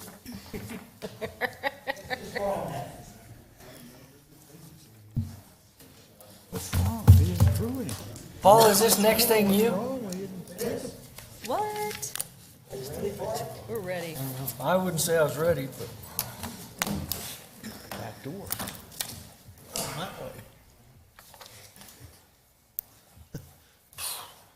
What are you doing there, Sam? No, we're doing my item, not doing Zoom. Thanks. Nope, this is where we're going right here. Good enough. We have another hour. Yeah, no, we need to. We do, don't we? I just, did anybody bring food? You want me to start, Mr. Chair? I think you can start, sir. Okay. So, I've been working Just thought about for a little bit on some zoning code text amendments and I have them about 95% done, but I wanted to present them to you tonight to get some of your input before I put the final touches and bring them back to your April meeting for a recommendation to City Council. And I'm not going to go through all the details, but I just want to give you a sense of what we're doing and just hit the highlighted areas where I think I would like to get your input. So, what I've done here is I've written a brand-new chapter to the zoning code called Citizen Review Process. We're going to talk about that a little bit. Formalizes how we take citizen input. Revised Chapter 17.68, which is all of our administrative procedures and how we process various applications. And I've tweaked some of the conditional uses in our commercial and industrial zones and tweaked some of the permitted and conditional uses in our residential, business, and industrial zones. None of this is really what I'm going to call significant changes, but all the changes should improve the processes. So give me a second here, see if I get this to work. Beautiful. So whenever I'm writing new code regulations, I keep in mind what I'm trying to do. And in this case, I was trying to enhance public engagement, trying to increase the efficiency and effectiveness of our development review process, achieve a code that's concise, easily understood, and internally consistent, and improve customer service. What I'm going to review with you tonight and those code changes that I've written, I think do a pretty good job of implementing all of these objectives. So, citizen review process. So, today in our code, we have processes for public notification, if you will, public engagement, and they're associated with like the zone changes and major site plans and conditional uses. But each one of those sections just sort of talk about what the public engagement looks like associated with that application. What I've done is taken all of that out of those sections, put it in one section called citizen review process. So whenever in our code we talk about, here's the public notification process with whatever application we're talking about, it's just going to refer back to this chapter, okay? So we're not going to duplicate the language like we do today, so we're going to make it more concise. What it does, it formalizes and expands the public notice process to include community-wide meetings, neighborhood meetings, mailed notices to owners of surrounding properties, city website posting, site posting, and newspaper notices. But what do we really do? So what we really did is we said, look, at our pre-application process, we may, and we have pre-application meetings, and sometimes they involve neighborhood meetings at the pre-app before even anything's submitted. But it says the planner gets to make the optional call whether or not to hold a neighborhood meeting, send notices, any kind of public engagement at the pre-app stage, right? Because some things don't need notice at pre-app, but some do, right? Some it's beneficial. I'm going to digress for just 1 second here and tell you that the fundamental premise here is that including citizen engagement, stakeholder, citizen input into the development review process makes things work better, right? It improves the process, it improves the product. So we believe it's a good thing. We think it's a good thing to listen to what the public has to say about development applications, for applicants to hear it, for the city staff to hear it, and to take it to heart and try to address those issues and concerns in the actual design of the project. Internal review. Internal review means you submit an application to my staff and we start reviewing it, right? Well, it's at the same time that all the various city departments are reviewing the application, it's going to be mandatory to send notices to surrounding property owners that we are internally reviewing an application, and tell us if you have any concerns, questions, or input, right? It's mandatory. Now, tonight, you heard 2 applications where that did not occur. That did not occur on Sam's medical office building. He noticed it at the public hearing stage, and it did not occur on James's self-storage, right? Now, if we had done that, and we had heard those neighborhood concerns at internal review, it would have given staff an opportunity to meet with those concerns neighbors, maybe set a meeting with the neighbors and the applicant to talk about what the issues are and what the solutions to addressing those issues are.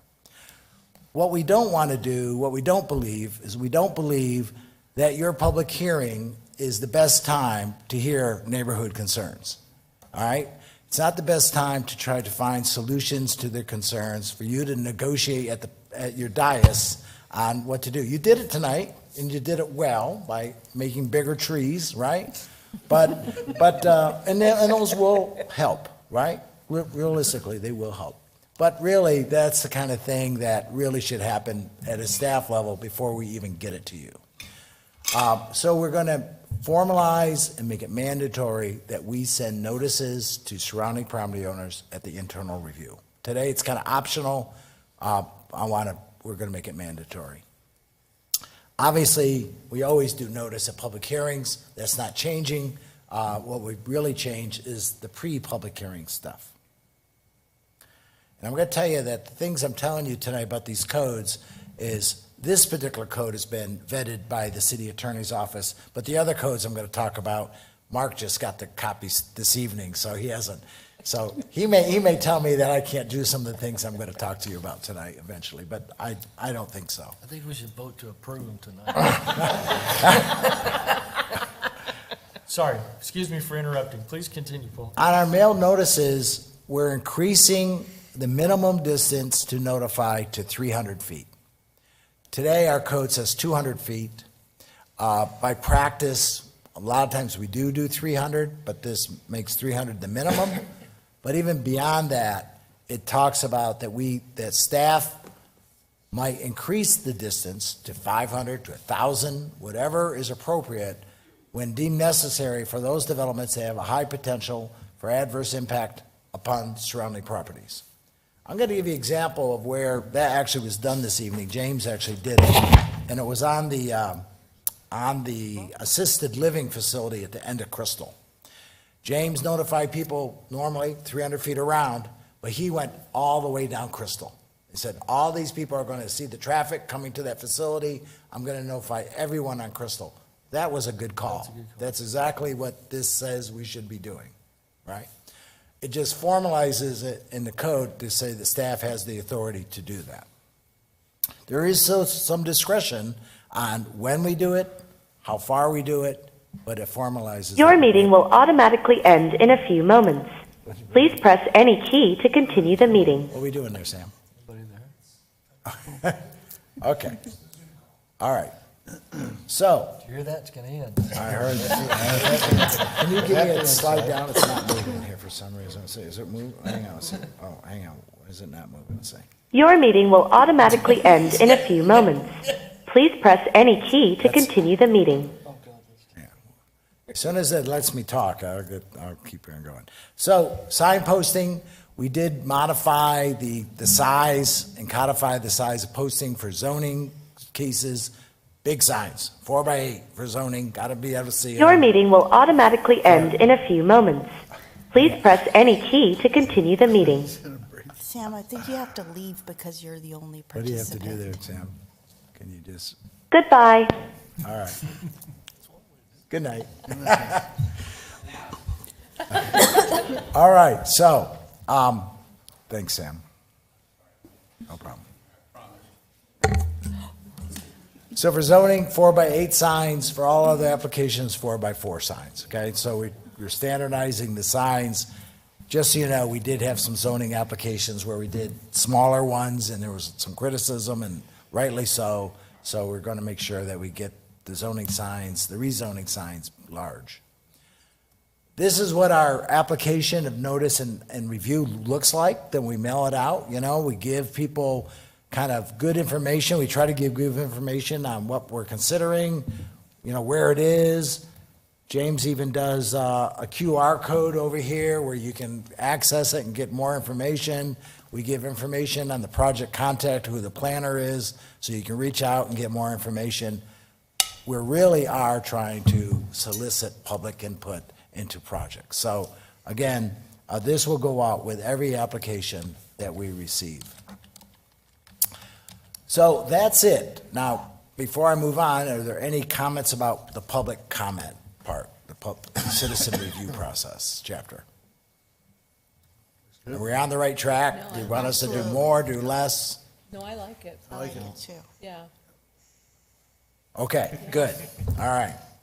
It's funny, is yesterday at the mayor's state of the city, I learned that we're kicking off a Engage Casa Grande process, right? To encourage citizen engagement with city, you know, with all parts of the city. So this fits in perfectly with that. So that was great. I didn't know we were doing that, but I'm happy when I'm on the same wavelength. Okay, let's talk the changes to administrative procedures. And so major site plan. So for major site plan, the new code says you have to do a major site plan if you're going to build 3 or more dwellings on a lot. The change there is today it says 4 or more, so it says 3, but the code also says that you don't do a major site plan if you're doing a single family or a duplex, but we have no idea what you do if you do a triplex, okay? It's a hole in the system, so we're closing the hole. If you do a triplex, you're doing a major site plan, okay? All right. For non-residential, major site plan is new construction of 15,000 square feet on a lot or parcel. So you're doing a major site plan if you're doing 15. Any site plan not meeting the criteria for major is to be classified as a minor. Minor site plans are subject to the same development standards as major site plans, except they can be reviewed and approved administratively. Code goes on to say, even though we're reviewing them administratively, if they get too complex, too controversial, staff can say, we're punting to planning commission. We feel this needs a full hearing by planning commission. And it goes on to say that the administrative decision of staff can be appealed to planning commission. So what's the change here? Tonight, the medical office that you saw was a major site plan. This says it could be a minor site plan and done administratively. You wouldn't have even seen it. We wouldn't have scheduled that building, 8,000 square feet, for your consideration. We would only schedule major site plans for you that are 15,000 square feet or larger. So, I gotta ask you if you're comfortable with that. Now, Well, that's Here we right. go. okay, now, Is the public process still in place for a minor site? it is, it's the same exact public process except for the public hearing. And all the development standards are the same. And then the next question on that would be on the appeal. Do you want the appeal to just be by the applicant, right? It's not happy? Or can the appeal be by anyone who has standing, right? Any impacted property owner, an adjacent property owner. Staff approves it, they don't like it, can they file the appeal? That occurs in conditional use permits today, and it can occur here. Today, our major site plans and our minor site plans can only be appealed by the applicant. So do you want to expand the appeal rights to disgruntled adjoining property owners? That's a whole new can of worms. That is a whole new can of worms. Well, So those are two kind of policy questions. yeah, but I think, well, so I guess in the appeal, it's, if somebody appeals, then we're going through the same process that we go through Today, today. that's right. Right. So I don't think we're overburdening anybody depending on what it takes to make the appeal, Right. right? I mean. So I could tell you what the It code just says seems to like make the it's not gonna appeal. be that much, it's not gonna be a lot, it's not gonna be substantially more work for us or for staff. They've gotta do, I mean, I'm assuming that we're gonna have to do a similar review to approve it administratively. No, but they could approve it though, without it coming to us. Right, but if somebody objected, It's gonna come to us. then it comes to us, like it would have if we didn't make this change. Yeah, but don't you think it would be multiplied by a lot? One person, all of a sudden doesn't like what's going on over there, and they're within, 300 feet or something like that? But I think right now, we would hear it anyways. Yeah. True. So let me just tell you how the conditional use appeal is written. And if we do this, we probably would structure it like the existing conditional use. And here's what it says. It says, an appeal can be made by the applicant or any person, firm, corporation, group, or association owning real property within 300 feet of the property subject to the conditional use. That's a change for that lawsuit, Mark. Who are aggrieved or affected by the decision, okay? And then it goes on to say, the appeal shall specifically state the grounds wherein where the staff failed to conform to the requirements of these regulations, appellate has otherwise been aggrieved or affected by the actions. So they have to have a basis for the appeal, right? It's got to be a legitimate basis that the decision was in error because, or they were adversely impacted by the decision, but it could be the applicant or basically anyone within 300 feet of the site could file the appeal of the staff decision to approve the minor site plan. And it would come to planning commission. And we would see it in new business, or we would see it as a separate? No, you'd see it as new business. Oh, okay. Yeah, yeah. Mhm. That's fine then. I feel like it's a way to, we know what you're processing, the public should be happy with, right? Right, Yeah. yeah. We're good with it. the reason we want to push it down to the administrative level is, A, they're typically are on consent, they're not, or they could be, right? B, it's faster, right? They don't have to wait to get scheduled for this hearing. It's less staff work. We don't have to write a staff report. We don't have to do minutes, right? So it's less staff time. It's more efficient for us to do it. So there's benefits, but the downside can be you want to give people the opportunity to have you hear a project if they don't agree with staff's decision. It feels a little like a large building, to just, you know. Over 15,000 square feet. Yeah, is that okay? We feel good about that? Everybody's good? Okay. So, and look, I mean, there's nothing, I mean, you could do any size building you wanted under this, right? I'm going to tell you that the prior city I worked for, every major site plan was reviewed at staff level unless it was associated with a zone change or a conditional use, regardless of the size. So it works. As long as you have a good public process, a notification process, where you're notifying people and you're engaging, right? I mean, Putting all the faith in you. yes. It could be 5,000 square feet, it could be 10, it could be 15, it could be 50, right?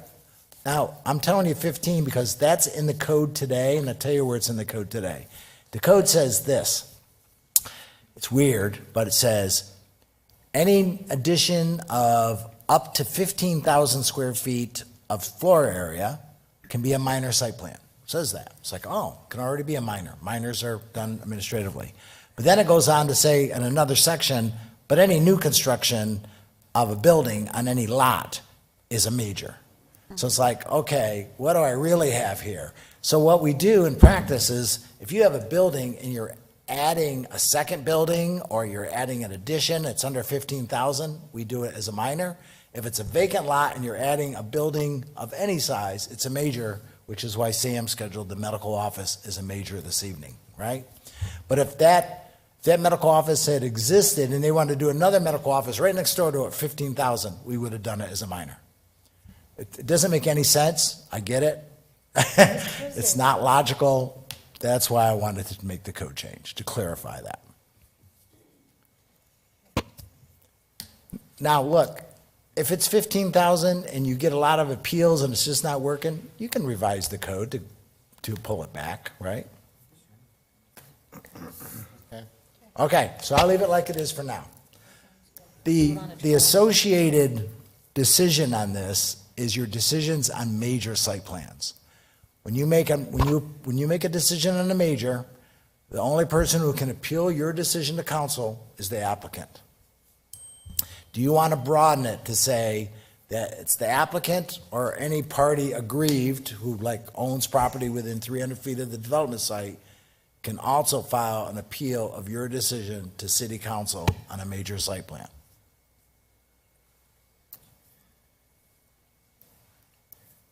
Chair, can I? Yes, please. I think keeping it as only the applicant is the best way forward, mainly for the fact when we're reviewing major site plans, there's pretty strict criteria as to what they have to meet. And so if they aren't meeting that, then our decision up here is pretty simple to make. And so if they are meeting that and we make the right decision, but it becomes appealed by not the applicant, but somebody else, that appeal will stretch on a project that may be not needed, but then it also opens it up for potential issues further down the line that I don't want to say would allow for somebody like an applicant who maybe feels that a decision was made wrongly and that they meet all the criteria, and because of that, they decide that they will have a lawsuit against the city because of that.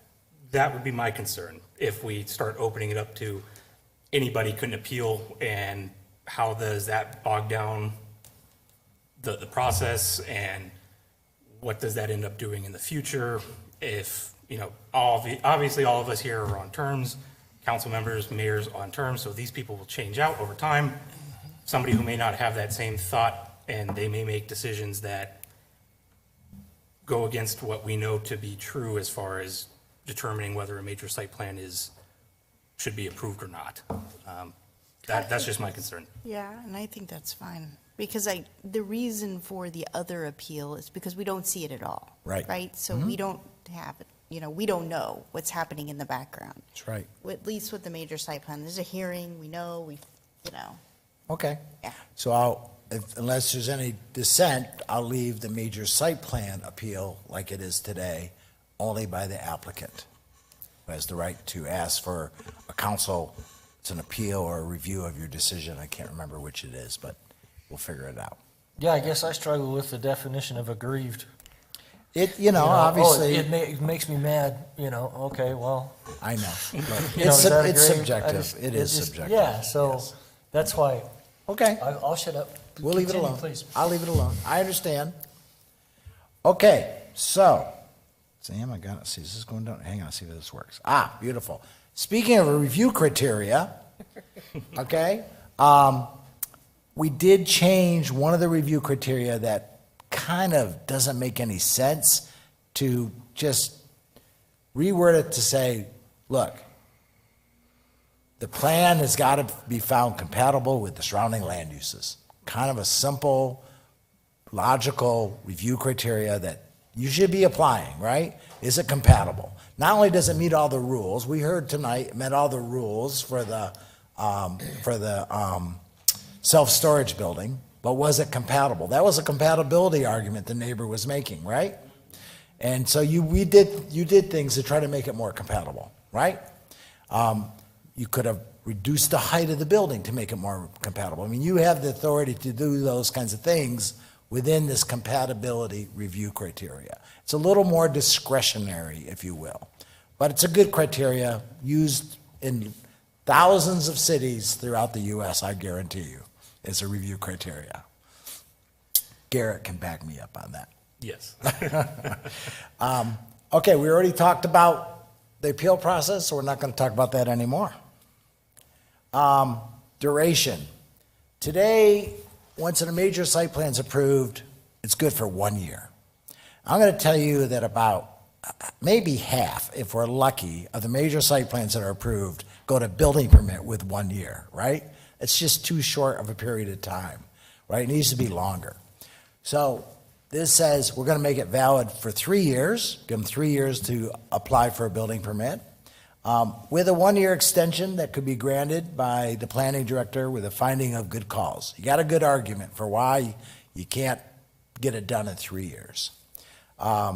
Site plans with multiple buildings, you might have an apartment complex or industrial complex or whatever with multiple buildings, it extends it out to 5 years.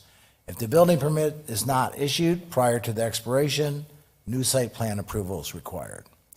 So I don't have any concerns with these kinds of timeframes. These are timeframes that I've used in other communities. 1 year is kind of way too short for someone to get a plan and then get the financing in place and all the other things that need for construction. So are you okay with this? We've seen a lot of that too. Pardon? We've seen a lot of that where they go through the approval process and then Come they back. don't see nothing. Don't see anything, right? Or sometimes you don't see it behind the scenes, but they're like, their plan expired and we have to have a process to reapprove it. Right. So we use the minor amendment process where myself and the chair kind of reauthorizes it for another year because nothing's changed. But it's just a waste of time, right? Yeah, but they do have extenuating circumstances on what's holding them up. Yes, at they might. times. Valid reasons Right. too, so. The downside for this is if you approve it and then you change a code, a development standard, then their approval is still grandfathered under the old development standard for 3 years, right? I don't get to say, oh, your approval's no good because your development standard changed, right? That's the downside. But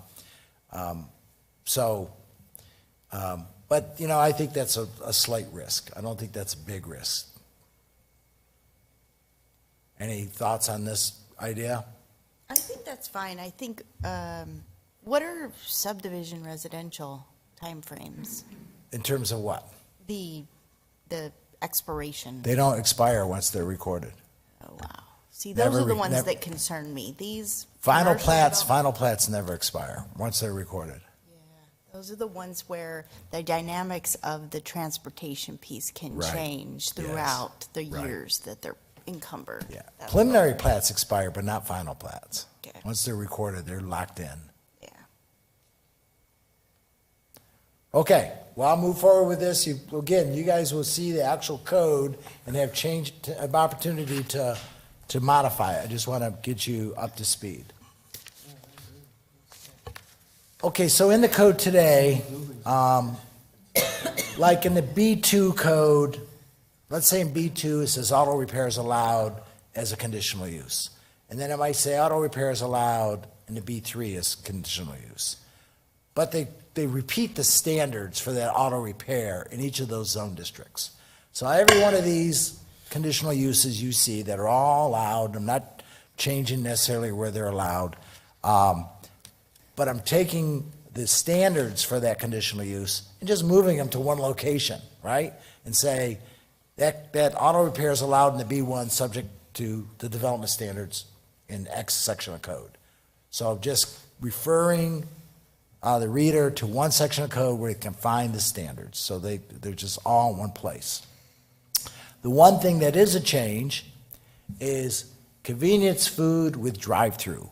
So what I've done is I'm recommending that a convenience food store with drive-through is a conditional use, but a convenience store, convenience food without drive-through is not. It's a permitted use. So what's the difference? What's a convenience food? Here's a convenience food. Subway, ice cream store, Chipotle, Papa Murphy's. All of those are convenience food by definition and need conditional uses from you, right? You've seen them, right? Barrio's Pizza, right? Every one of those is a convenience food. There's no reason why they shouldn't just be permitted uses. They're just restaurants that serve food a little differently. The kind of restaurant that has impact, potentially has impact, are ones with drive-throughs, right? Starbucks, Dutch Brothers, Burger King, right?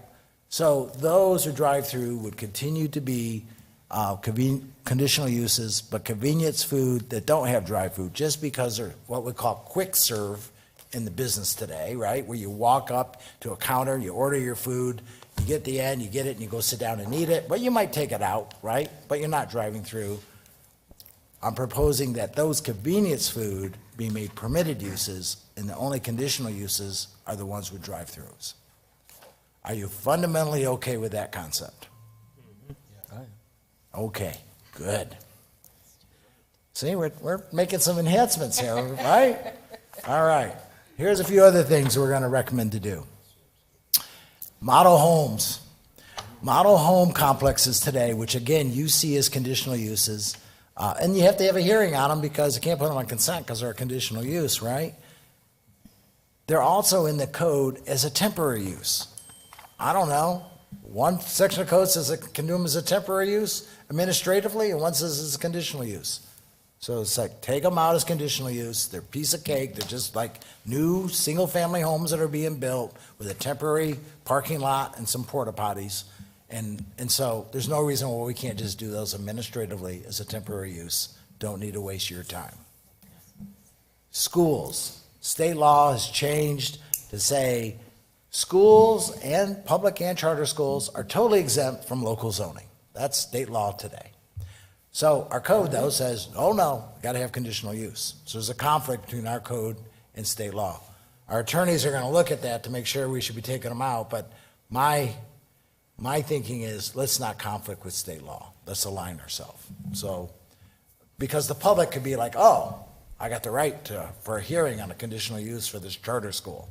No, state law says you don't, right? Okay. Home occupations, that's real technical. It just says, the code says they're permitted accessory uses, which is true, but they're subject to standards. Like these are home-based businesses, which are allowed with limited standards, and you need a home occupation permit. Delete church and replace with a religious institution. Just trying to expand in our residential zones that it's not just a church. It could be a church, it could be a synagogue, it could be a temple, it Could be, any kind of recognized religious institution, not just a church. So just kind of redefining that language. Now, we are proposing to remove churches, it's actually religious institutions now, as conditional uses and allow them as permitted uses in all those zone districts. And the reason we're recommending that is there's a law and Supreme Court rulings, it's called a RLUIPA, Religious Land Use Institutions, Persons Act, or whatever.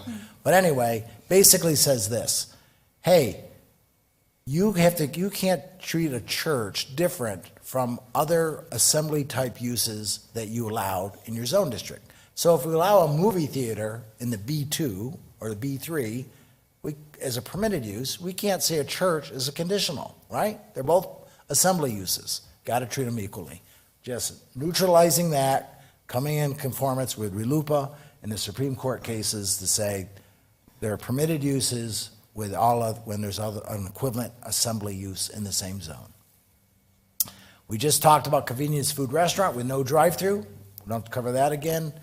Another one's a technical one where it says restaurant of not more than 3,500, a small restaurant, excluding convenience food, is allowed in certain zone districts. So just going to delete the excluding convenience food.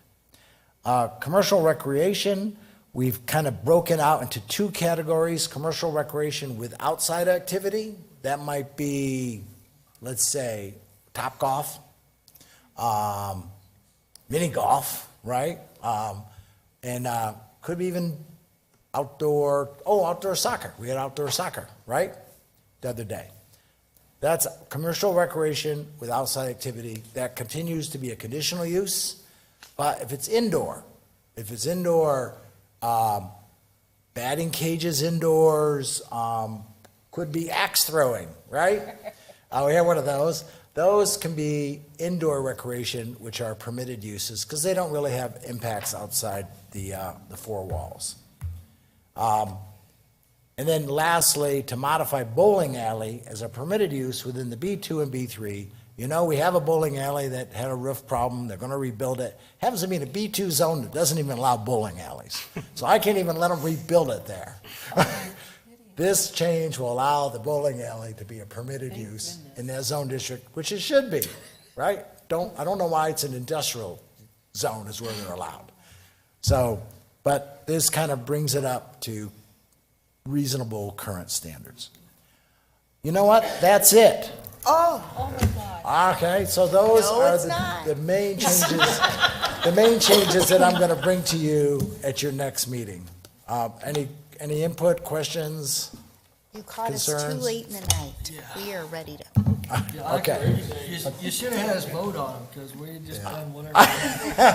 But the professor and his team are lurking in. Yes. So Okay. I was about to stop you. I don't think we can go another hour and a half. They've waited all this I know. time. We can, Let's- we can do it. See, 30 minutes. We can do it. Okay. Yeah, get exactly those Do you have questions snacks? asked. I've been outvoted, haven't I? Mark's over here laughing at me. Okay, well, you were- Do you need to take a 5-minute break? Yes, I'm going to take a break.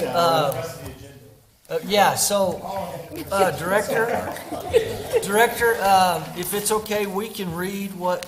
Yes, I'm Did not going the council go against us on anything? No, not that Okay, I- good, we're good. We not got that the I know of. developmental reports. Yep. Without any objections, we're adjourned. See you in 5 minutes. Okay. All right, Sam, I fixed all